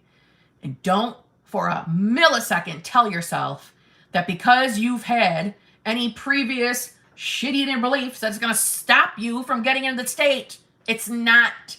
I'm a lazy manifester. That's why you're my child. I'm a lazy manifester. I don't want to do anything that is too fucking stringent, strict with rules. If you make me feel like I have to do something, I won't do it. I've been this way my whole life, and I'm not changing. I don't want to change. So I want to just hop to the end. I want to just worry about embodying the state. So if states isn't clicking with you and you love to affirm your balls off. You go right ahead. No one's telling you to stop. But if you're getting overwhelmed and exhausted and you're flipping thoughts all the time, take my advice and fucking stop doing it. Please. Life will be a lot easier for you. Okay? So, I answered your question. I did. Jen, thank you very much. Hi, Kim. I have really bad PMS that lasts 1 to 2 weeks. Keeping it real. That's okay. Non-PMS, mostly good state of having desires. PMS, good and bad states, triggered, and which taking flight. I am affirming I don't have PMS. Help. Girl, I feel you. I feel your pain. I understand. Take my advice. Stop telling yourself that you lose your balls when you're in PMSing time. Please. Just trust me. Because you've heard me. You've all heard me say, my hormones are on my period. I'm fucking crazy. That's when I'm going to be tricked. I've said it how many times on this channel? Don't do that. Don't listen to me. Don't copy me on that one. Don't. I'm having to not speak like that anymore because I've got to get my hormones in balance. But I will tell you, I've been working on embodying the state, the version of myself that doesn't have to deal with that shit. I know this is probably, what's it called, TMI? TMI?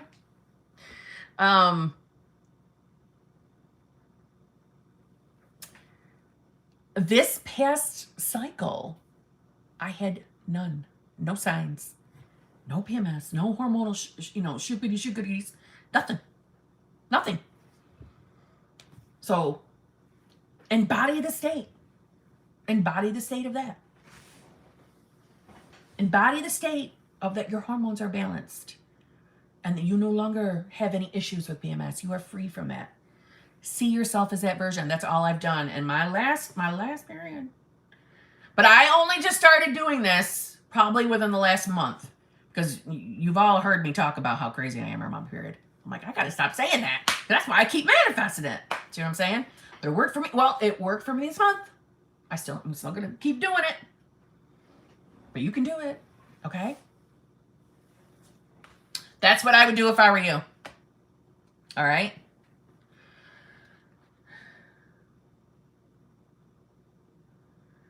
But I do love the triggered and witch taking flight. Well done, mods. And also, anybody else, don't give them attention. Please don't. They want you to make a comment. Please don't. Don't say anything when it comes on. Let my moderators take it. Okay? Don't give them what they want. They want our attention.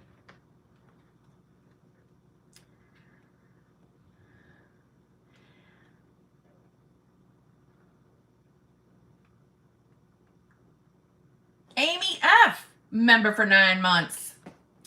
Thanks for everything you've done to make my life better. I am so grateful to you. Amy! Thank you so much. I appreciate that. Thank you so much, but it's you. You know, it's you. It's you doing the work. I'm just the big mouth in the corner. It's all you. On this channel, I don't take the credit for your manifestations. I don't like that. I think that's corny. So don't ever. It's all you. It's you, it's you, it's you. Well done.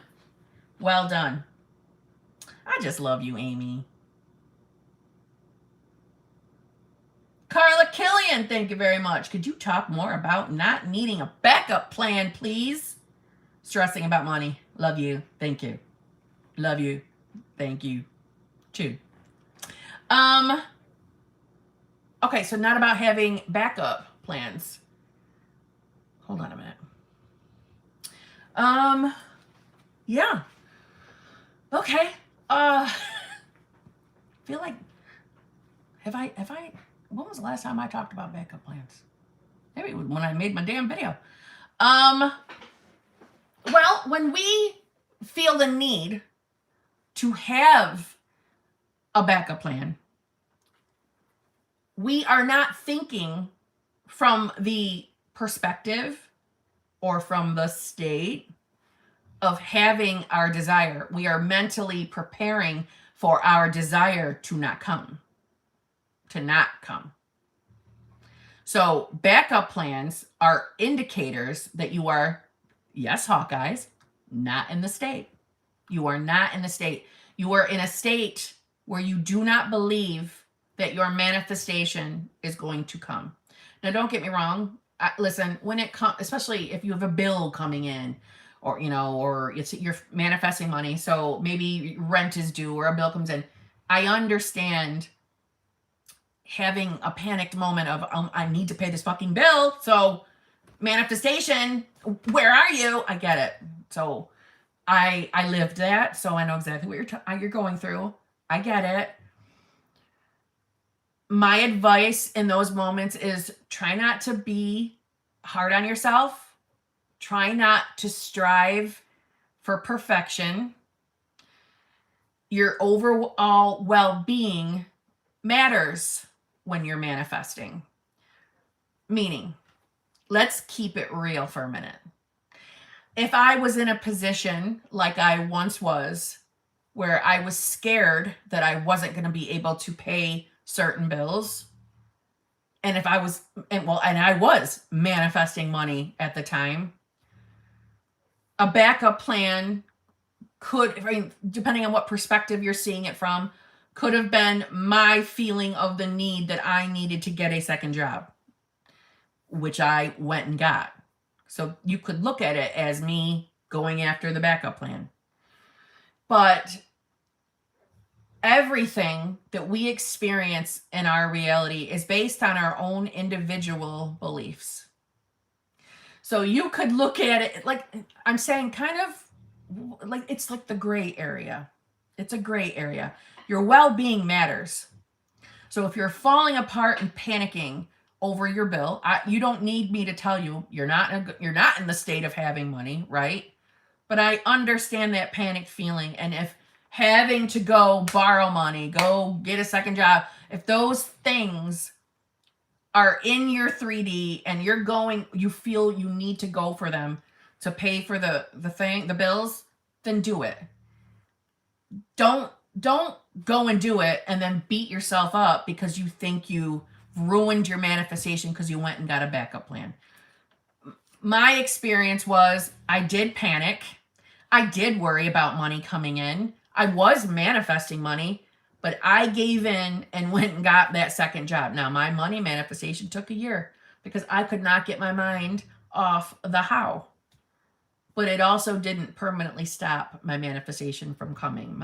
That lump sum did come. So what I'm trying to say is these are the moments where we need to remember that we don't always have to be so perfect. Use your judgment. Don't be so hard on yourselves. It's a little different, in my opinion, that when it comes to money, trying to pay your bills, if you're trying to take action in order to pay your bills, I wouldn't beat yourself up and say your money manifestation is going to fail because you're trying to make ends meet. I wouldn't look at it like that. I wouldn't. But if you would ask me the same question and put it in the perspective of an SP, I'm trying to manifest a specific person and I'm worried it's not going to work out, so I'm going to get myself a backup plan. Yeah, I probably would be all over you for that. It's not quite the same thing. Paying your bills, living, and renting, it's just different from my perspective. So don't beat yourself up. Don't beat yourself up. Don't.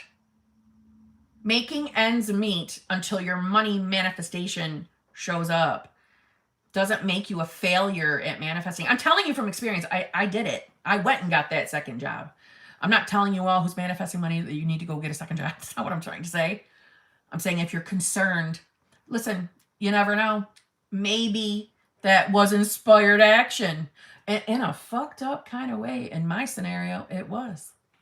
Because the people I ended up renting this townhouse from, because that's how I was manifesting this townhouse. I, at one time, worked for them from that second job. Do you see how those bridge of incidents played out for me? So you never know. Everything that we experience, everything that we're manifesting, every single literal mundane moment in our life, we are determining the meaning of it. Meaning you don't have to cut yourself up and say, I keep using the example of you getting a second job because I'm not sure what you're referring to as a backup plan. So I'm just saying that, okay?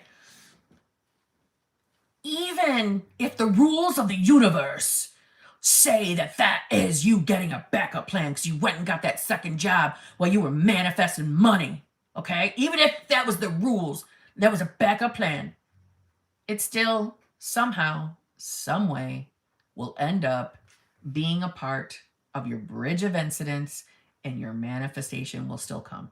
Do you see what I'm saying? It's always your perspective. Does that make sense? I hope.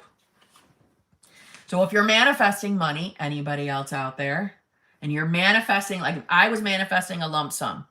So if you're manifesting something similar, don't worry about the fucking how, because that's what I did, and I think that's what held up my manifestation, truthfully. My mind was always on the how, okay?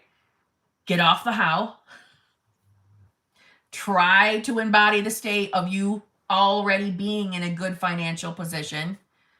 But if your 3D kicks in and bills are knocking down your door, don't look at your 3D as my manifestation has failed. My manifestation is over, right? Circumstances don't matter. You can still be focused on your money manifestation. But if you have the feeling to go get a second job and you're dying to get it to be able to pay your bills, go ahead and do it. That doesn't make you a fucking failure. It's, to me, that's no different than when you're manifesting a specific person and you're fucking worried as shit over when you're going to hear from them again, and then you decide to text them from your desperate, needy space. I obviously would have told you, if you're feeling desperate and needy, don't reach out to them. But if you fucking do it and it doesn't go the way you want, it doesn't mean your manifestation is over. It doesn't mean you're not going to be able to get your person now. Do you see what I'm saying? We do not have to be perfect to manifest. We don't. We're humans. We're going to make mistakes here and there. And honestly, who's the one judging that they're mistakes? Just us humans. Who knows? Maybe all of it, maybe every single thing you've ever done, good or bad, was all still leading you to your manifestation. Start giving everything that meaning. Don't stress out about being perfect. You really don't have to. If perfection was necessary, I would not have my relationship. I wouldn't have this townhouse. I'd still be 300 pounds. You see what I'm saying? I would have nothing if that was the case, because I'm not perfect. Okay? So Carla, I hope I made you feel better. Jen, part 2. I have a theory that PMS is beneficial, so trying to use that to keep it from making me spiral when triggered, but wonder what others do. I would like to know what your theory is on it being beneficial. I'm interested in hearing your theory. And yeah, if you want to give it that meaning, go right ahead. Go right ahead. I'm staying in a state where I don't get PMS anymore, and that all my hormones are balanced. That's the state I'm focused on. Okay, it went well this month. Okay. You guys have to remember me complaining about my goddamn hormones around my period. Did you see how long I was talking? Affirming bad shit? No. I'm embodying the state of my hormones are balanced. I'd still like to hear your theory on PMS though, Jen. Tamika Robinson, thank you very much. I went on a date with a guy I liked. He was super sweet. Then I slept with him and he ghosted. Left while I was sleeping. What do I do? These are the moments that I know I need to remove my opinions out of here. Oh, Tamika. Tamika. These are the fucking questions that it's so hard for me to separate manifestation helping woman from being your friend. Ugh. What a fucking asshole. What a fucking asshole. What a fucking asshole. What a jerk. Okay, I got it out of my system. I'm sorry, I had to say it. I could not hold that in. Okay, so he left while you were sleeping. The fuck? The fucker. Let's take a look at your self-concept. What are your assumptions? By the way, though, let's not get this fucking twisted.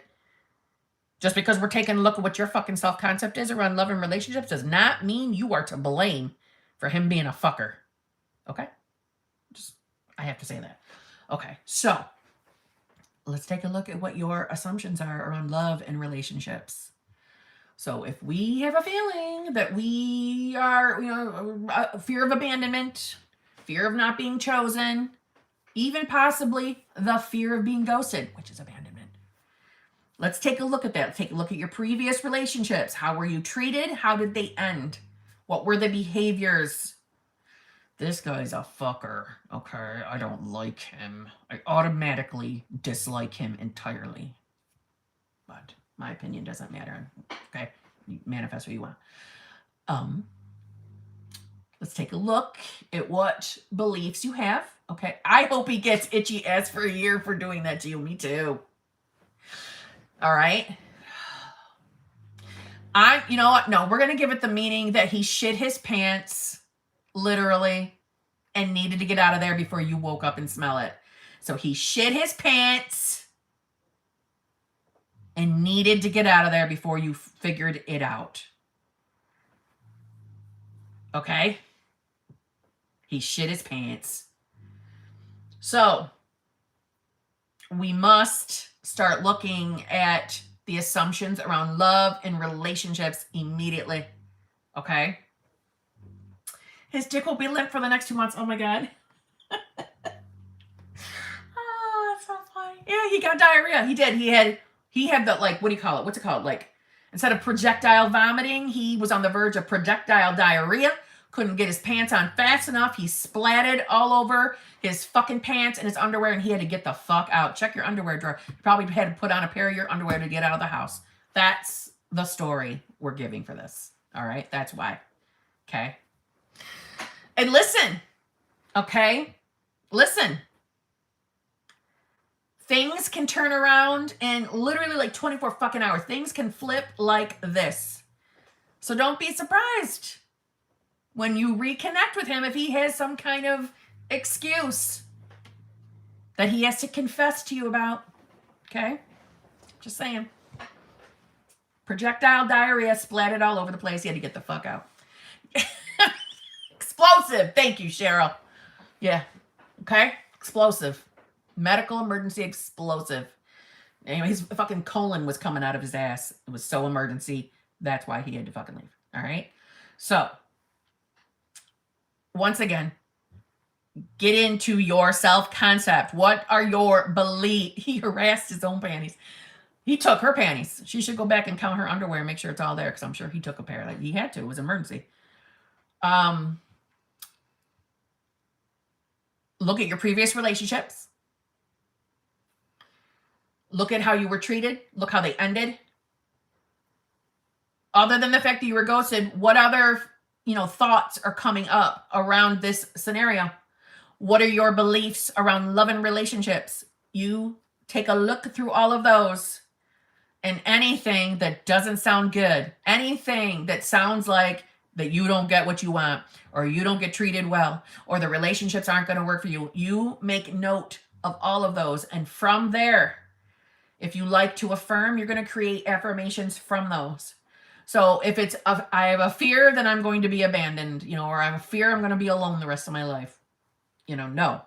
It is safe and secure for me to trust that the law of assumption is always working for me, bringing me exactly what I want. It is safe and secure for me to trust that I will never be abandoned again. It is safe and secure for me to trust that whoever I'm in love with loves me the exact same, or however you want to word it that makes it, more comfortable for yourself.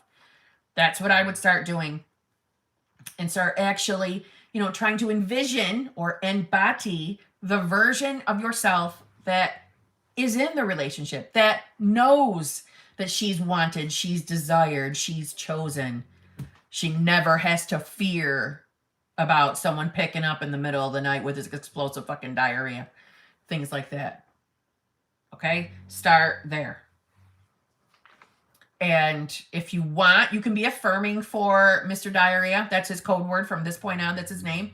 So you can be affirming for Mr. Diarrhea. You can be affirming that, he was so embarrassed. That's why he had to leave. Create that fucking story, please. Create the story. He had explosive diarrhea. That's why he had to leave. You start to tell yourself that. So revise that you woke up and it was a mystery that he was gone. You woke up and had signs of diarrhea splatter here and there. So you figured it out that it was because of him. Create that story. So if it becomes true in your reality, start envisioning him as being, a gentleman who treats you with love and kindness, and just as in love with you as you are with him. And things will start to change. Okay? Tanya Brown. Worst email person ever. You're going down in history, Tanya Brown, because of this, right? Okay. Kim, He told me he is never getting married again and that we won't get back together. I lied and told him that I was getting a new man today, seriously thinking I'm defeated and need to give up. No, Tanya. No. I mean, you lied and told him you were getting a new man. I don't know why I find that funny. That is funny. He doesn't mean it. He is only, I'm going to say reflecting. I can't think of a better word. He is only reflecting your beliefs and assumptions around love. That's it. He's reflecting your beliefs and assumptions around love and the story that you're holding of him. But nothing more than that. Nothing more. Nothing more than that. You don't need to give up. You don't need to give up. You don't. You're being too hard on yourself. Now, I am assuming that you made that little lie because you wanted to zap him because he probably hurt your feelings, right? That's okay. If you're worried that because you said that it ruined things, you can always revise. But what I would revise is him saying that to you. All the things he said that have got you upset. Revise that he said that. Work on the revision that we discussed and allow the changes to happen in the 3D. I know when any one of us is manifesting anything, it is so hard to not be upset, disappointed by things that show up in the 3D. I know that. Okay, I've lived it, so I understand. But these are the moments where all the little nuggets that we know about when it comes to manifestation, these are the moments to remind ourselves of the nuggets. For example, we know we don't have to listen to the circumstances in our 3D. We know that. We know they don't mean anything. We know that circumstances can totally change in less than 24 hours. We know that any situation can change when we change. And every one of us has manifested something. Anybody that ever tells me, no, I've never manifested anything. Yeah, you have. You've been manifesting your whole entire life. You just didn't realize you were manifesting. So you've still been manifesting. And in the scheme of things, if you really take a look at things over the course of your life, you can pinpoint. You remember thinking about something and then it eventually showed up in your 3D. So, and I know that you have manifestations. You have manifested things. You know that. These are the moments that we want to remind ourselves of that. Remind yourself of your power.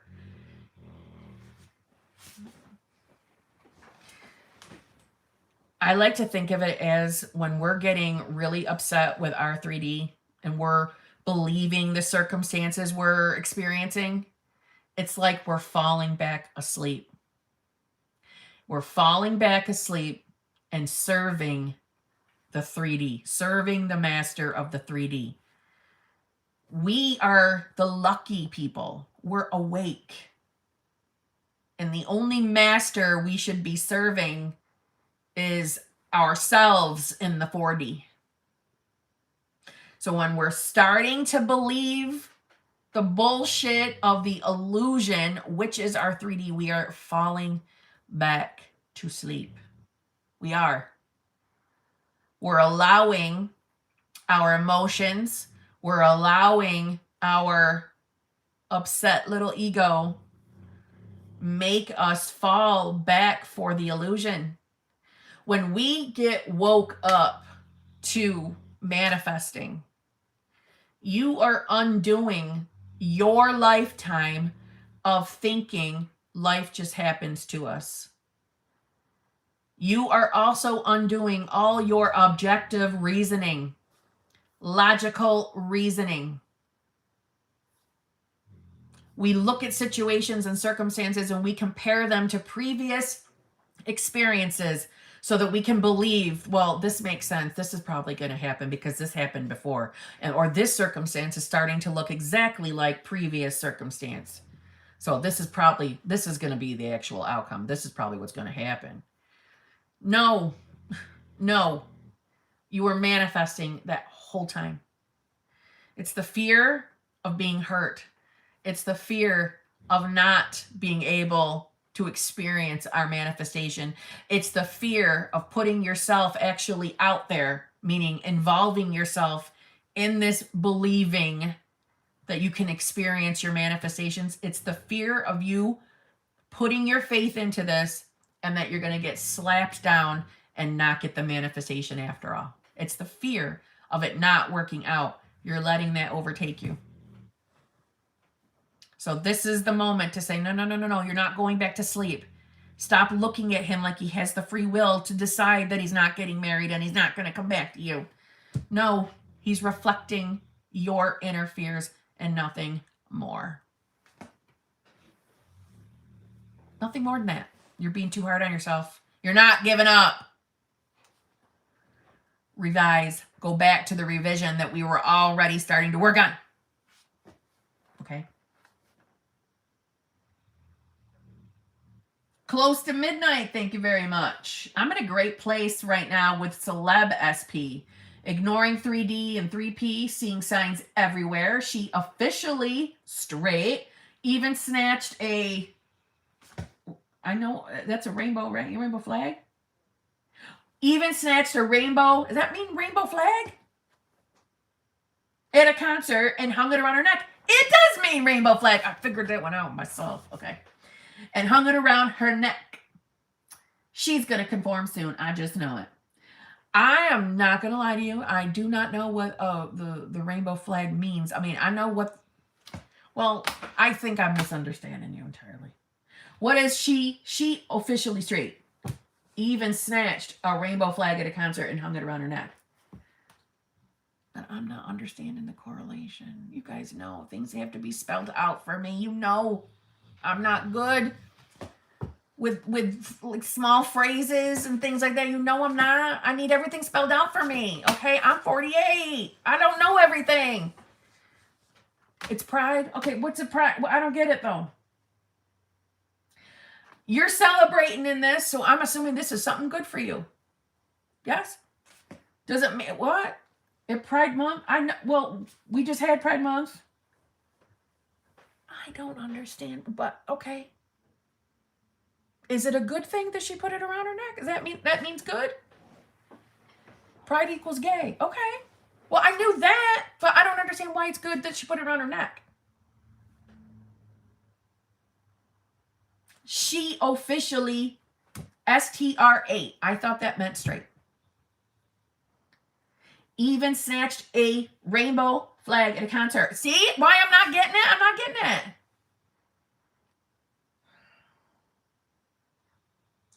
I'm going to say this close to midnight. You seem to be celebrating in this. So good. SP is straight, but she's turning her. Oh, sorry, 3P. Ignoring 3D, 3P. I think she's manifesting her to go from straight to gay. Oh! See, man, you guys got to spell this shit out to me. Now I'm going to look dumb as fuck, not knowing. I knew what the rainbow flag meant. I just didn't get it. I swear, you guys send me super chats on purpose. So you know I won't be able to understand them and dissect that shit. You do it on purpose. Okay. So you're celebrating. That's good. But can I just give you a little nugget, a little piece on something? We never have to change their sexuality. We don't. You don't have to look at it like that. Love is love. Love transcends all. There's no limits to love. I really believe that. Let me put it to you in this perspective. I consider myself straight. I've always dated men. But I have definitely found some women luscious. See what I'm saying? I think that love transcends all. Yeah, be fluid. I like that. Be fluid. Yeah, be fluid. Enjoy the best of what I like that. Well, I'm just saying. Well, it's okay close to midnight. But other than that, I think you got. I think some of the people like to make me suffer in the super chats. I never know what the little phrases are or the little thingies. Luscious ladies. Well, I'm just saying, right? I'm sure. I just think love is what do you call it? Unconditional, limitless, transcends all. So I'm saying to make your manifestation easier, you don't even have to worry about having to change her. Love is love. She can find you sexy regardless. See what I'm saying? So you don't got to put the pressure on yourself to change that. That's what I mean. You know? Am I making sense? I know that made sense. It made sense in my head before it came out.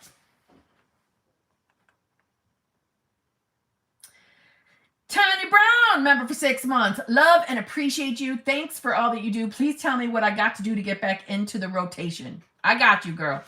I got you, Tanya. I am making sense. Evan, thank you. Yeah, wait. No, I liked what somebody else just wrote there. Yeah.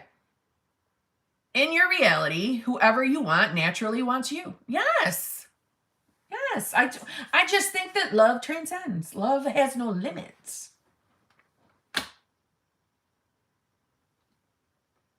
I was about to tell us one of my secrets, but I ain't gonna now because I forgot where I am. Okay. Kalani, thank you very much. Love you so much. Love you too. Kim, you are the best manifestation coach. I'm already loving you. Okay. I have been shifting states and my manifestation feels too natural and too normal. And I don't know what this means. It means wonderful things, Kailani. It means wonderful things. Wonderful things. I already think you're wonderful because all the nice things you just said about me. So I appreciate it. But no, when you do shift your state, when you are experiencing the shifts, and especially when you're getting yourself into a more beneficial state, in the state of having your desire, it is a wonderful thing for it to feel natural and normal. It's good. I'm guessing that you're probably not worrying about your manifestation either, meaning you comfortably know that it's going to come. It's yours. It's done. That's exactly what you want to feel like. You want to feel that what you're manifesting is natural. You want it to feel natural to you. Your manifestation is close. I feel comfortable saying that to anybody. If you're in a place where you know you've been embodying the state, you're feeling natural, like you just know that manifestation is yours. I also call it like the knowing stage. It's not even a question. It just feels real to you so say you're manifesting a specific person. It just feels natural that that's your guy or girl. It's not even a question. That's mine. Get ready. I was about to start. So get ready. This shit's about to get heavy. I just settled on my lowest to fuck you, Debbie. No. I've been drinking not Mountain Dew. But no, really, though, get ready. Honestly, this is what it means, okay? Told you I like M&M, you know. I was stuttering out the words, though. But it's good, Kailani. That's good. It's not fun. I swear to God, it's Tops Mandarin Orange.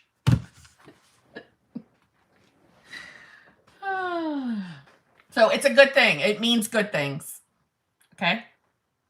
Good things. Aunt Sip, thank you very much. Working on hardening into fact. What's gotta get hard? The belief? What kind of a fucking question is that, Aunt Sip? What's gotta get hard? You want me to take that serious? Are you fucking kidding me? Jesus. Working on hardening into fact. You, Aunt Sip, you know you were setting me up with this one. All right? You know you were. What's gotta get hard? The belief or what I want. Also sent for coaching in February. Are we close? Well, Aunt Sip, I can pull you. You're not close, but I can pull you. I fucking told you that I'm lying. It sounds like I'm lying about it. Am I gonna see it under Aunt Sip? Aunt Sip? Is that what I'm searching for? Aunt Sip? And if not, you might want to send me an email letting me know. Hello, I'm Aunt Sip. Okay? Working on hardening into fact. Okay. What's gotta get hard? The belief or what I want? How was I supposed to take that serious? Ow! Okay? All right. What's gotta harden into fact? Is it the belief? It's what you want to manifest. It's you being the version of yourself that has the desire. It's the desire. It's like literally, you can look at it as the state of you having your desire. You want it to feel natural. So what hardens into fact is what you're manifesting. You want it to feel as natural as possible. That's kind of what it means by hardened into fact. But let's just say I've never been asked in that phrasing before, ever. Okay. I am delirious and I am ready to go to sleep. So it's the belief though. It's like a combo, bro. It's the belief of what you're manifesting. So I'm manifesting a specific person. It's my belief that specific person is in the relationship with me. It's that the belief of having the desire, and you want to see it as, feeling natural, that you are seeing yourself as that version. So for me, embodying the state of having whatever I'm manifesting, you want that to feel natural to yourself. Like, it's not even a question. Of course that relationship is yours, or of course money is coming to you. Of course that multi-millions is yours. Of course that career is yours. You want that to feel natural. She just slipped a bro in there. That is how I talk. Okay, you're lucky I'm not saying dude. Okay, because normally it's dude. See what I'm saying? That's what you want. So yeah, I guess it's the belief, but it's the belief about the manifestation. Does that make sense? I think it does.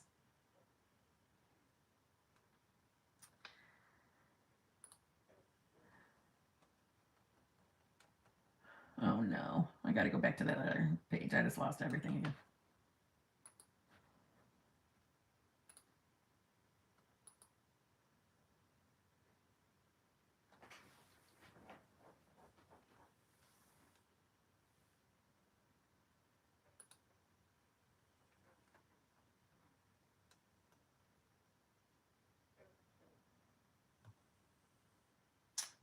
Lumi Moon, thank you very much. On top of the world with my state last few days, and yesterday saw IG story of SP in Bali with a girl. I was the one who went with him to Bali in June. We've been in quiet time, stalked a bit, but stopped myself, didn't react. Feel weird, but positive about it because I finally see bridge playing out. Very good, Lumi Moon. Very good that you're not reacting and spiraling by what you saw on Instagram. I'm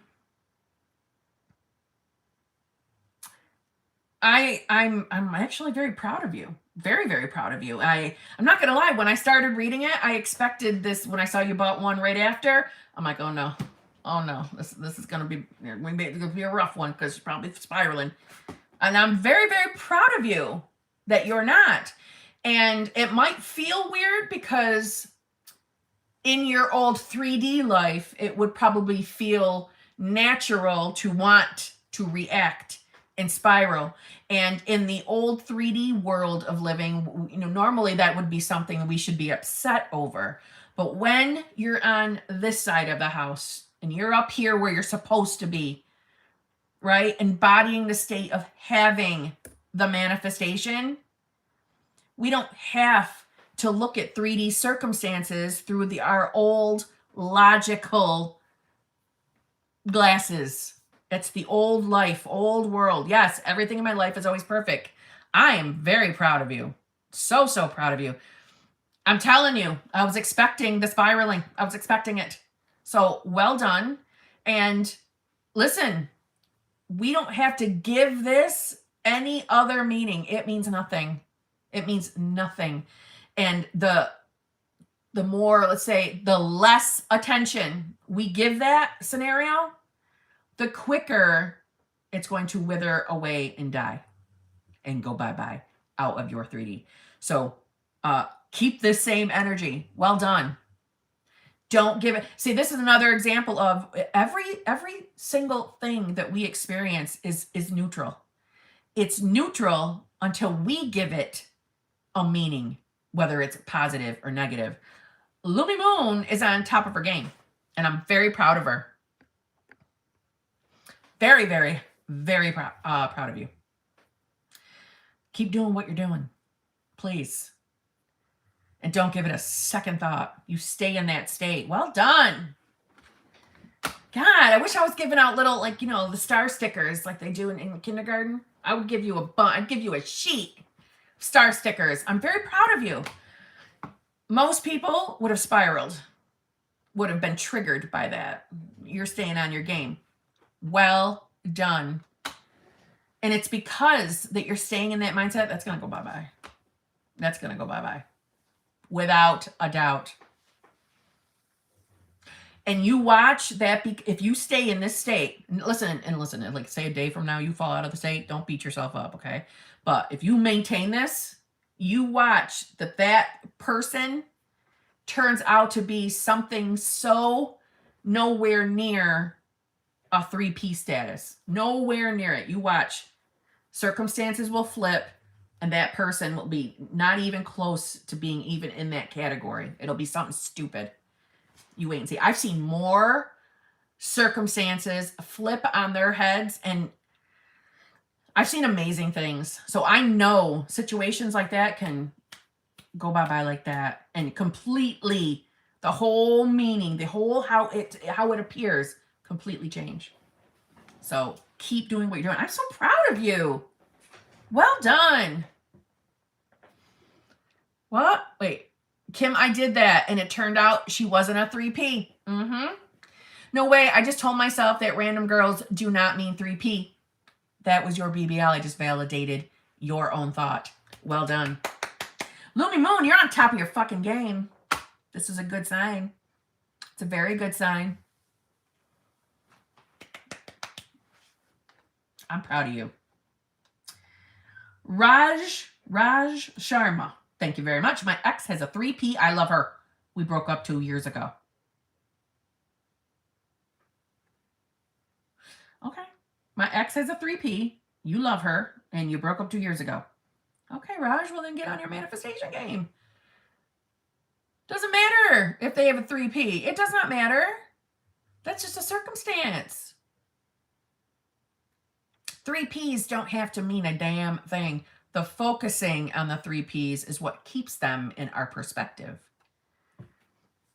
So, what are you doing about it, Raj? Are we affirming? Are we envisioning, embodying the state of having the relationship back with? Doesn't matter how long it's been. Doesn't matter that the ex was, from 2 years ago. Time does not matter. Time is an illusion. Time doesn't even exist. Time isn't linear. I could say a bunch of other little references. So there's no limits. If you want to manifest that person back, get on your manifestation game. Start affirming for it. I am so happy now that we are finally back together. Head over heels in love with each other in a loving, fulfilling, committed relationship. No focusing on the 3P, though. It's a waste of your time. No affirming for 3P. Become indifferent to that 3P. To start focusing on you being back together with your person. Nico Conver, thank you very much. Can you explain them not having free will and them reflecting our beliefs in love and our story about them? Yes. So essentially, we are all in our own realities. I kind of like to look at it as, my mind goes all over the place. I think you can tell. So my latest, but I feel like I've said this before, but my latest vision of what I think it looks like, Kim's a hot 48. Yeah, thank you, bestie. That's what I'm talking about. I like to think of it as, you know, like actual bubbles. Actual bubbles. Because you know how bubbles can intersect other bubbles sometimes? I picture we're like all in our own little bubble, like one of them big bubbles, and that our bubbles intercept each other's bubbles, but it's like the versions, right? So each version. So that's how I picture it. So we're all like bumping into each other's bubbles, and that's how we're intermingling with each other in this in this universe, because our bubble is our reality. That's kind of what I think of it. That's my picture.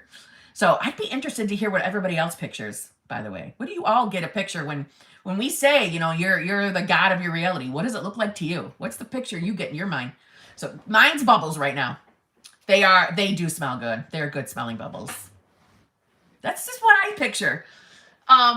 So, because initially what I saw was all of us with cords sticking out of us connected to one big giant disco ball, the one consciousness. I'm bored with that one now. Now I'm into the bubbles. So, anyway, we're all in charge. My eyelashes are kind of me crazy. We're all the gods of our individual realities. We interact, we commingle with each other, but it's with versions of each other. So I believe in multiple realities or multiple universes, multiverses. And I want to say, like, you know how, think of it like when you are at a crossroads and you could choose SP1 or SP2. So you decide in this reality right now to choose SP1. But I believe that, okay, but there's a universe or a reality created where you mosey on with SP2 as well. So a version of you, that outcome still plays out. So I think like every choice we make or the choices we choose not to make, if we have multiple choice, those other choices roll off with a version of us and go off into another reality. Is that making sense, or is it making it worse? Or right? Or both. Yes, Jess, or both. So no one else has the ability to control or create, manifest within your bubble, your reality, right? So we're intermingling with versions of everyone. That's why they're still humans. They're not robots. They're not flesh blobs, right? But we're commingling or intermingling with their bubbles, versions of them. So there's other versions of us, right? Who made the other decisions. So they're with the other SPs. That kind of a mindset, okay? So you're in your bubble, what your consciousness, the God within you, I saw this on, oh my God, what's her TikTok name? Alex serves tea, I think. It's either Alexis or Alex.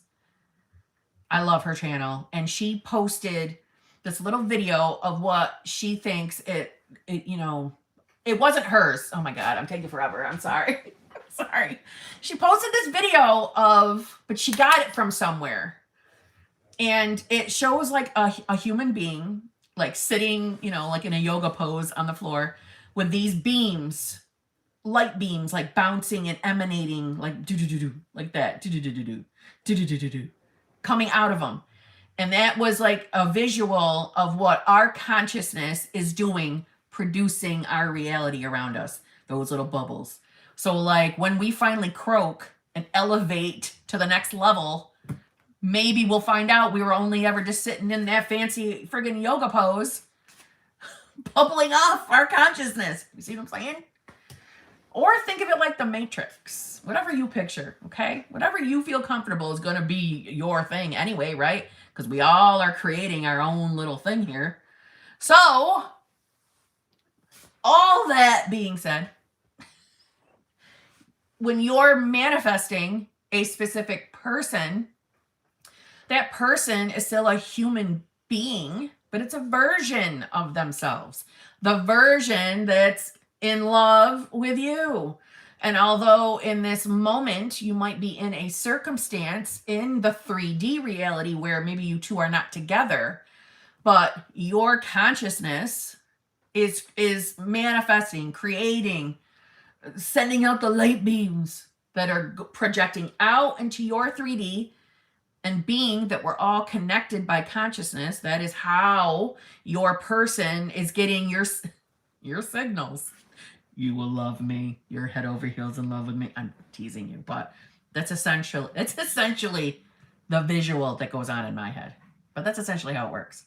And that's how you're able to manifest your specific person. Did any of that make sense?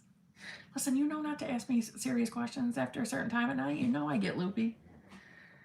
And as far as what they're reflecting, they are not our mirror reflection. That's a misconception. And the reason why I keep bringing it up lately is because I get asked a lot lately, if they're mirroring me and I'm in love with them, why don't they just love me back? Or if I'm affirming that they just text me or call me, why aren't they reflecting that? It's because they're not reflecting our every thought. They're not a direct mirror reflection. We are projecting out our beliefs and assumptions, meaning our beliefs and our assumptions are the glasses we're wearing. That's why I say to you, it's your state of consciousness. We manifest from our state of consciousness. Our state is the individual glasses we're wearing.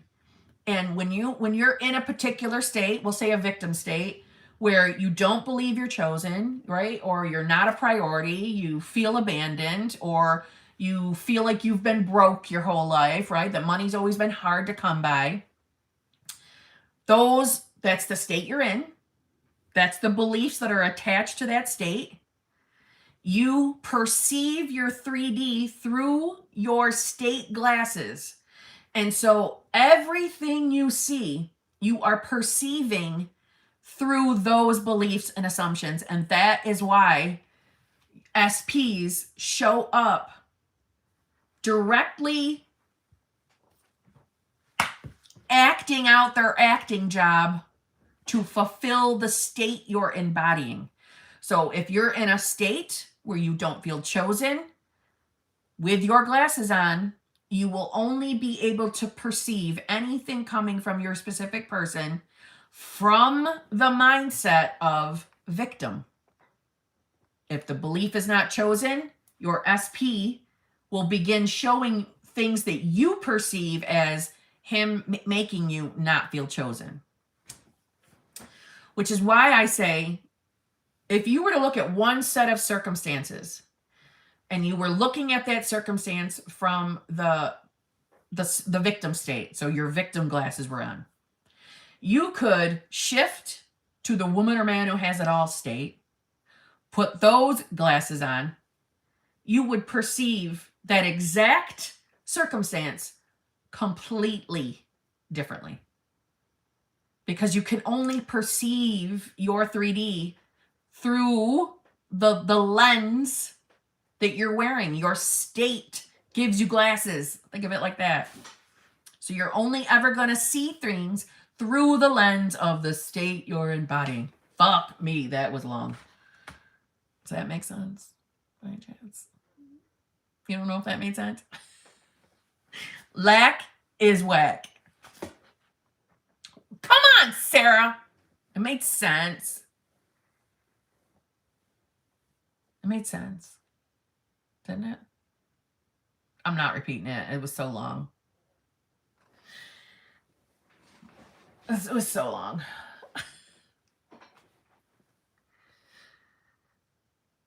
Probably, area. Probably. Probably.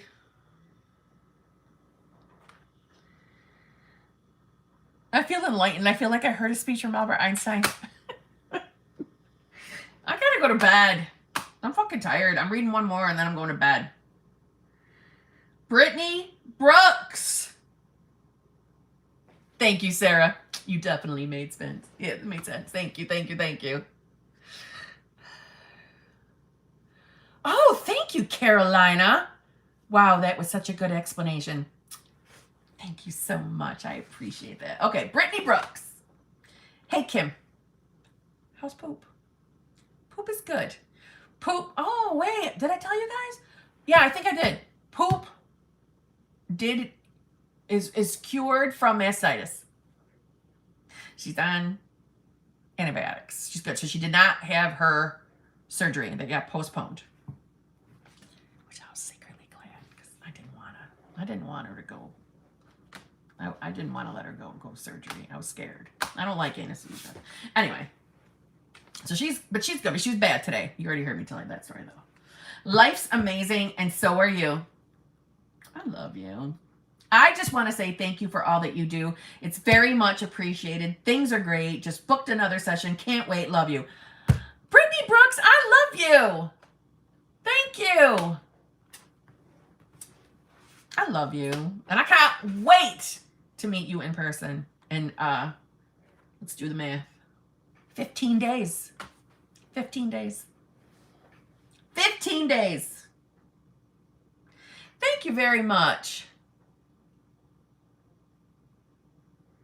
And anybody else who bought tickets, I cannot wait to see you. 15 days. Yes, I will be drinking.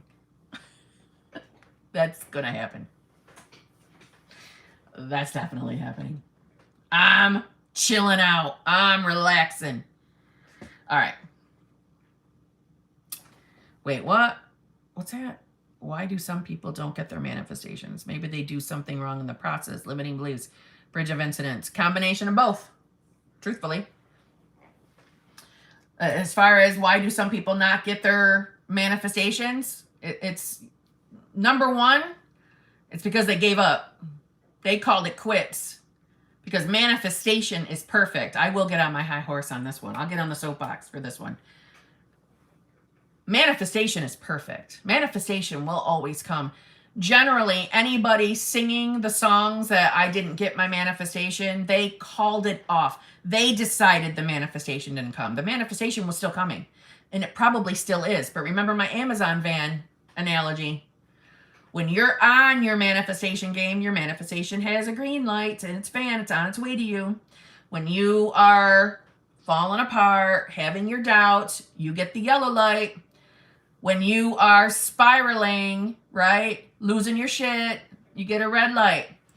But when you are so badly spiraling that you're calling it off completely and you're saying that that shit doesn't work, it's not going to come, I'm going to move on to another SP, I'm going to give up, or I'm going to say fuck it to manifestation, eventually that manifestation will show up. Eventually. No one knows the timing, but eventually it does. It does. And you can't be in the state of constantly thinking that none of this works, and you're married to every single fucking circumstance that farts sideways in your 3D, and then be shocked, horror, and dismayed when things aren't showing up in your 3D.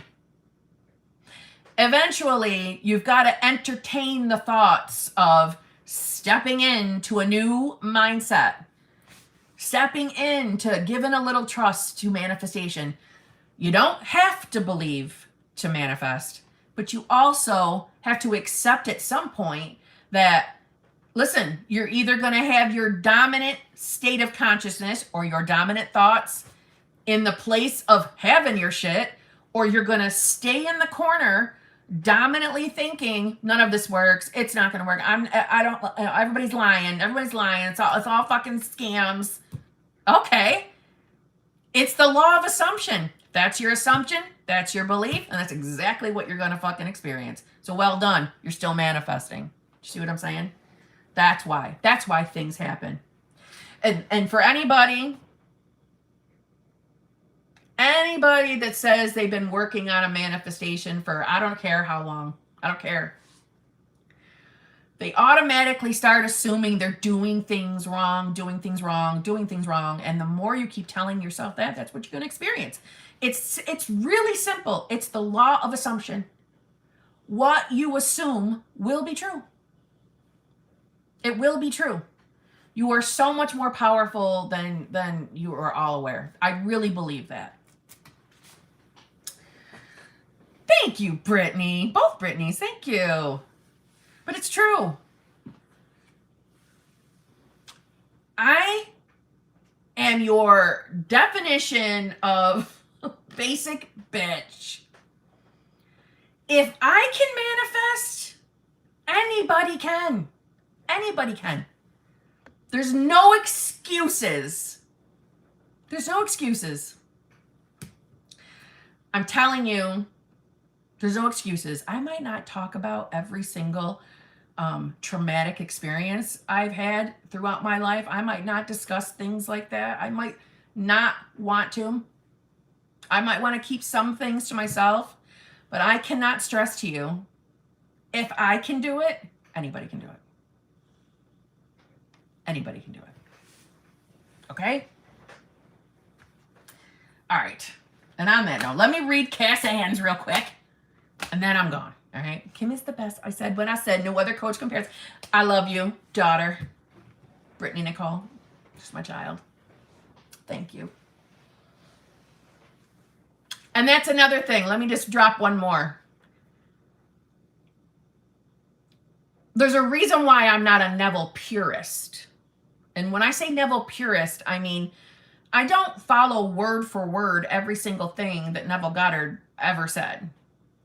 But what I will say is I don't ever hate on Neville, because there's a lot of things I do agree with him on, but not everything. What I struggle with is when people use Neville Goddard to prove points in the opposite direction, meaning saying we do have limits. And I get saucy or sassy when it comes to that kind of a thing. But what I know to be true is that we really do make the rules of manifestation in our reality as individuals. You don't have to do word for word what I do to manifest. If you don't like embodying the state, you don't have to. Is it the shorter cut? Yes, it is. But I'm a lazy manifester. I don't want to do a lot of work to get what I want. And I don't like waiting. I'm impatient. So I prefer the shortcut method. And that's just paying attention to your state of consciousness. But if you don't like doing that, you don't have to. That won't make you less of a manifester. It won't. It's what you believe to be true. If you believe what you're personally doing right now in this moment is all it takes to get your manifestation, then that's exactly what will be. Honestly.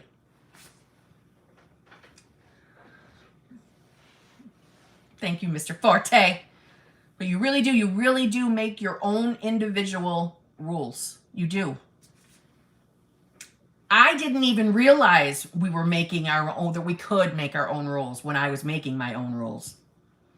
When I found the law of assumption / initially it was law of attraction.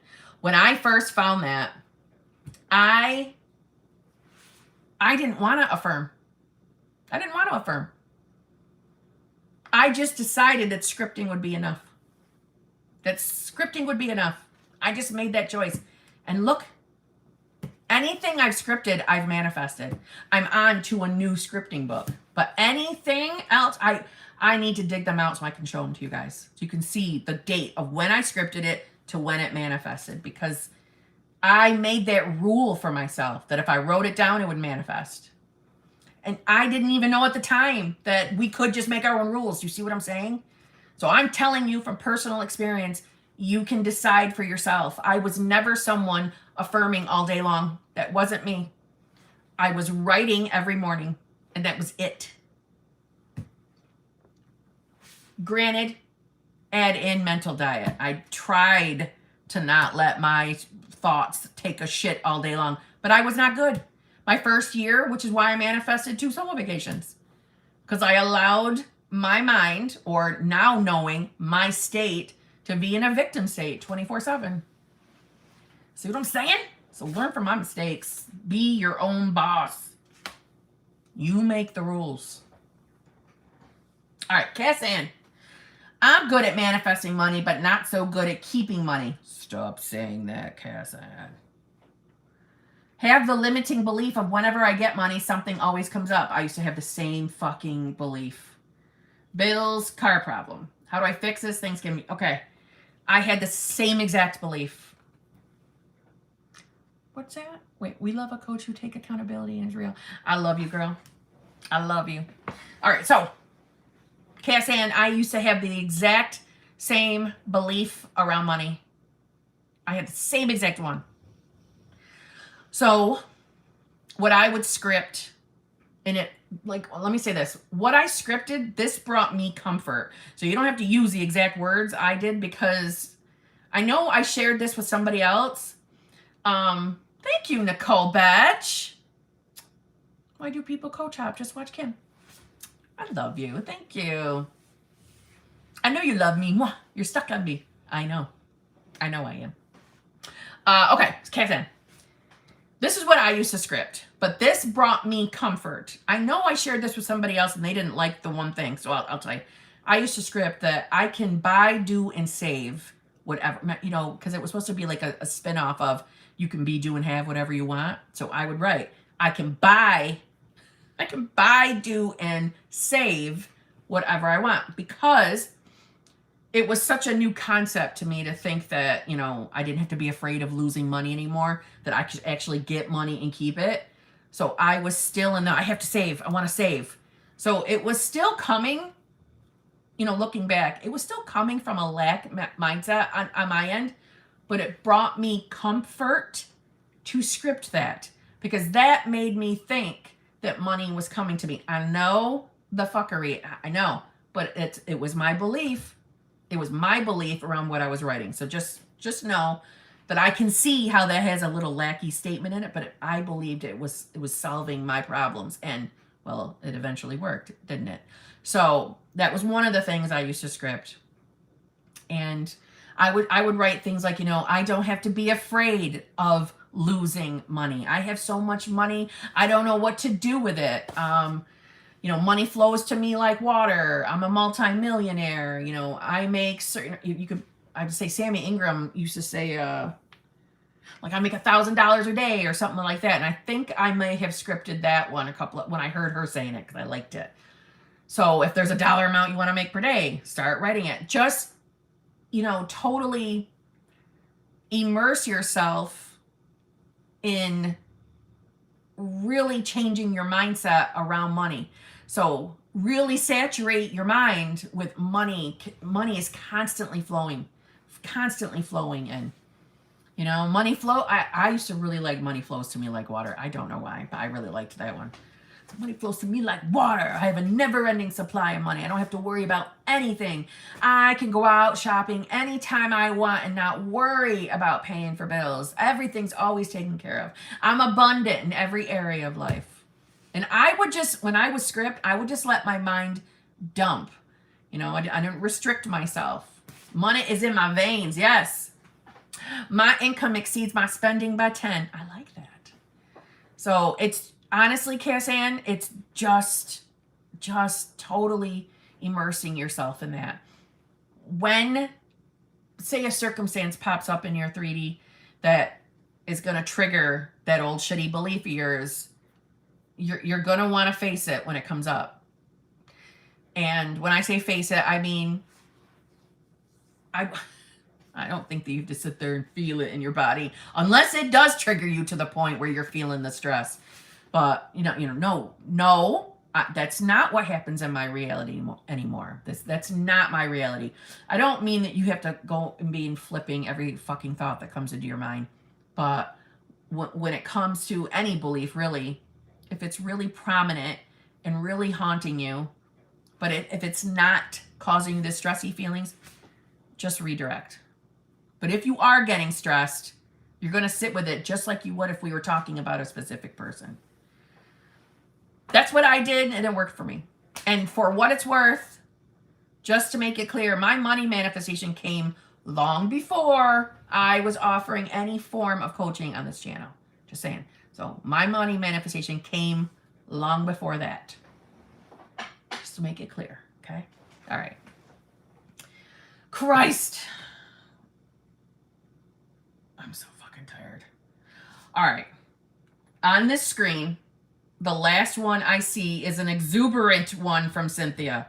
I'm going to powerhouse. I think I'm going to try to powerhouse through the rest of these super chats on my page. Anything that came after Cynthia, I'll make a video for. Sorry, I'm going to powerhouse through these. And then I got to go because I'm fucking tired. So Erica Zellis, thank you very much. This SP, I just want attention from testing my manifesting. She's hot and cold, offering to hang, then silence. I have this pattern with many SPs. Okay, so if we are used to A, the hot and cold, and B, people canceling plans, right? Making the plans with you and then not showing up. Number one, you already know hot and cold is a direct reflection of your hot and cold thoughts, right? Okay, so no more wavering. Even if we're just testing this SP, no more wavering. Okay. Number two. And when I say no more wavering, if we're just testing it, you just want attention because you're just testing it, there should be no need to trigger ourselves from the 3D circumstances. You know, you're just testing the law of assumption and nothing more. So there should hopefully maybe not be an emotional attachment to this person. We're just testing it on. I'm just saying. So we should be able to cut through some of the resistance. But if the pattern is over and over where they disappoint us, cancel plans, it could be not a priority, it actually could be a piece of all three. Abandonment, not chosen, or priority. We need to address that in your self-concept for it to change. And especially if it's over and over again, it's a pattern, right? You know it's a pattern. So what state are you embodying every day? Listen, embodying the state doesn't mean you have to be in this perfect state 24/7, but you want to get to it. Walk your way to that state at least once a day. Just get yourself there. Asking yourself the questions, what if I didn't have this pattern anymore? What if I broke the cycle? What if I do know that I'm a priority? What if I really believed that I would never be abandoned again? What if I really believed that I am chosen? What if I really believed that I was the creator of everything I'm experiencing in my reality? What if I knew that I didn't have to fear anything at all in any category in my life? What if I knew that I was really breaking the cycle of shit relationships and shit behavior? What if I was fully and totally aware of my worth? Ask yourself what if questions, because there's no resistance to what ifs, to help walk your way back to the state. Okay? Okay?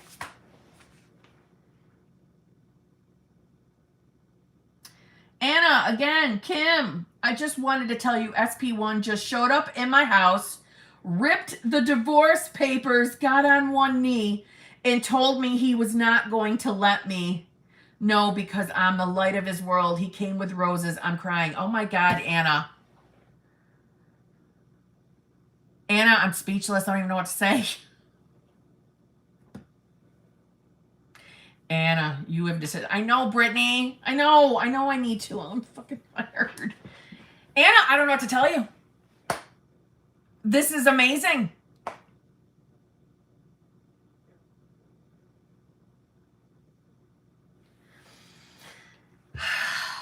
You need to make a decision, girl. You need to make a decision. That was very sweet. Who do you want? Who do you want? I know. I said I would try to get to him. I know. Anna, you gotta make you gotta make a choice. If you're crying, is it out of guilt or is it because you still got feelings for this dude? You gotta make a decision. I cannot believe that he showed up after we talked about him tonight. That is amazing. He seems like the nice guy. Just saying. Brienne, thank you very much. Hi, Kim. I love you for everything. Wanted to see where you are in the queue for new coaching sessions. Brienne, thank you so much. Is your name in your email? Is it Brienne? If I pull you, let me write your name down, though. There's another paper.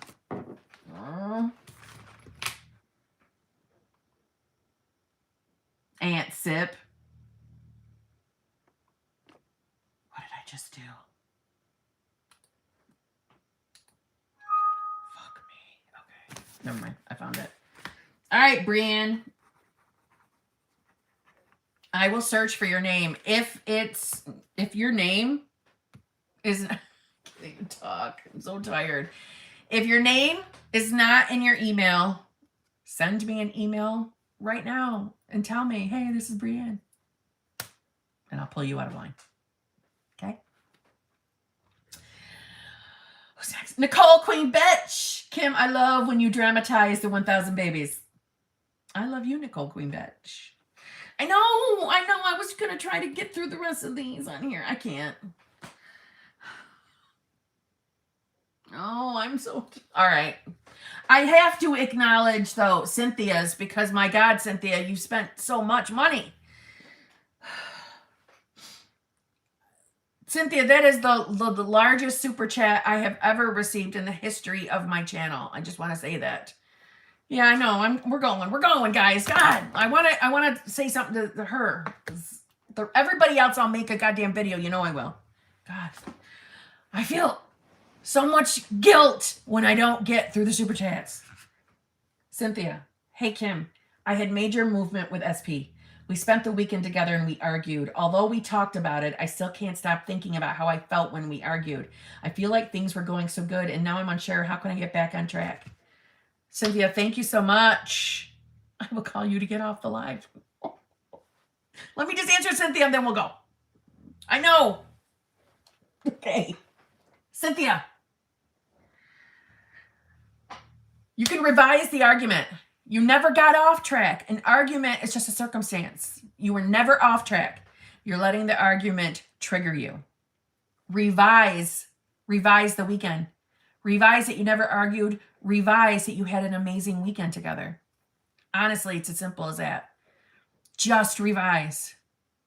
I have a revision video where you can script your revision and then you read it. You read it until that...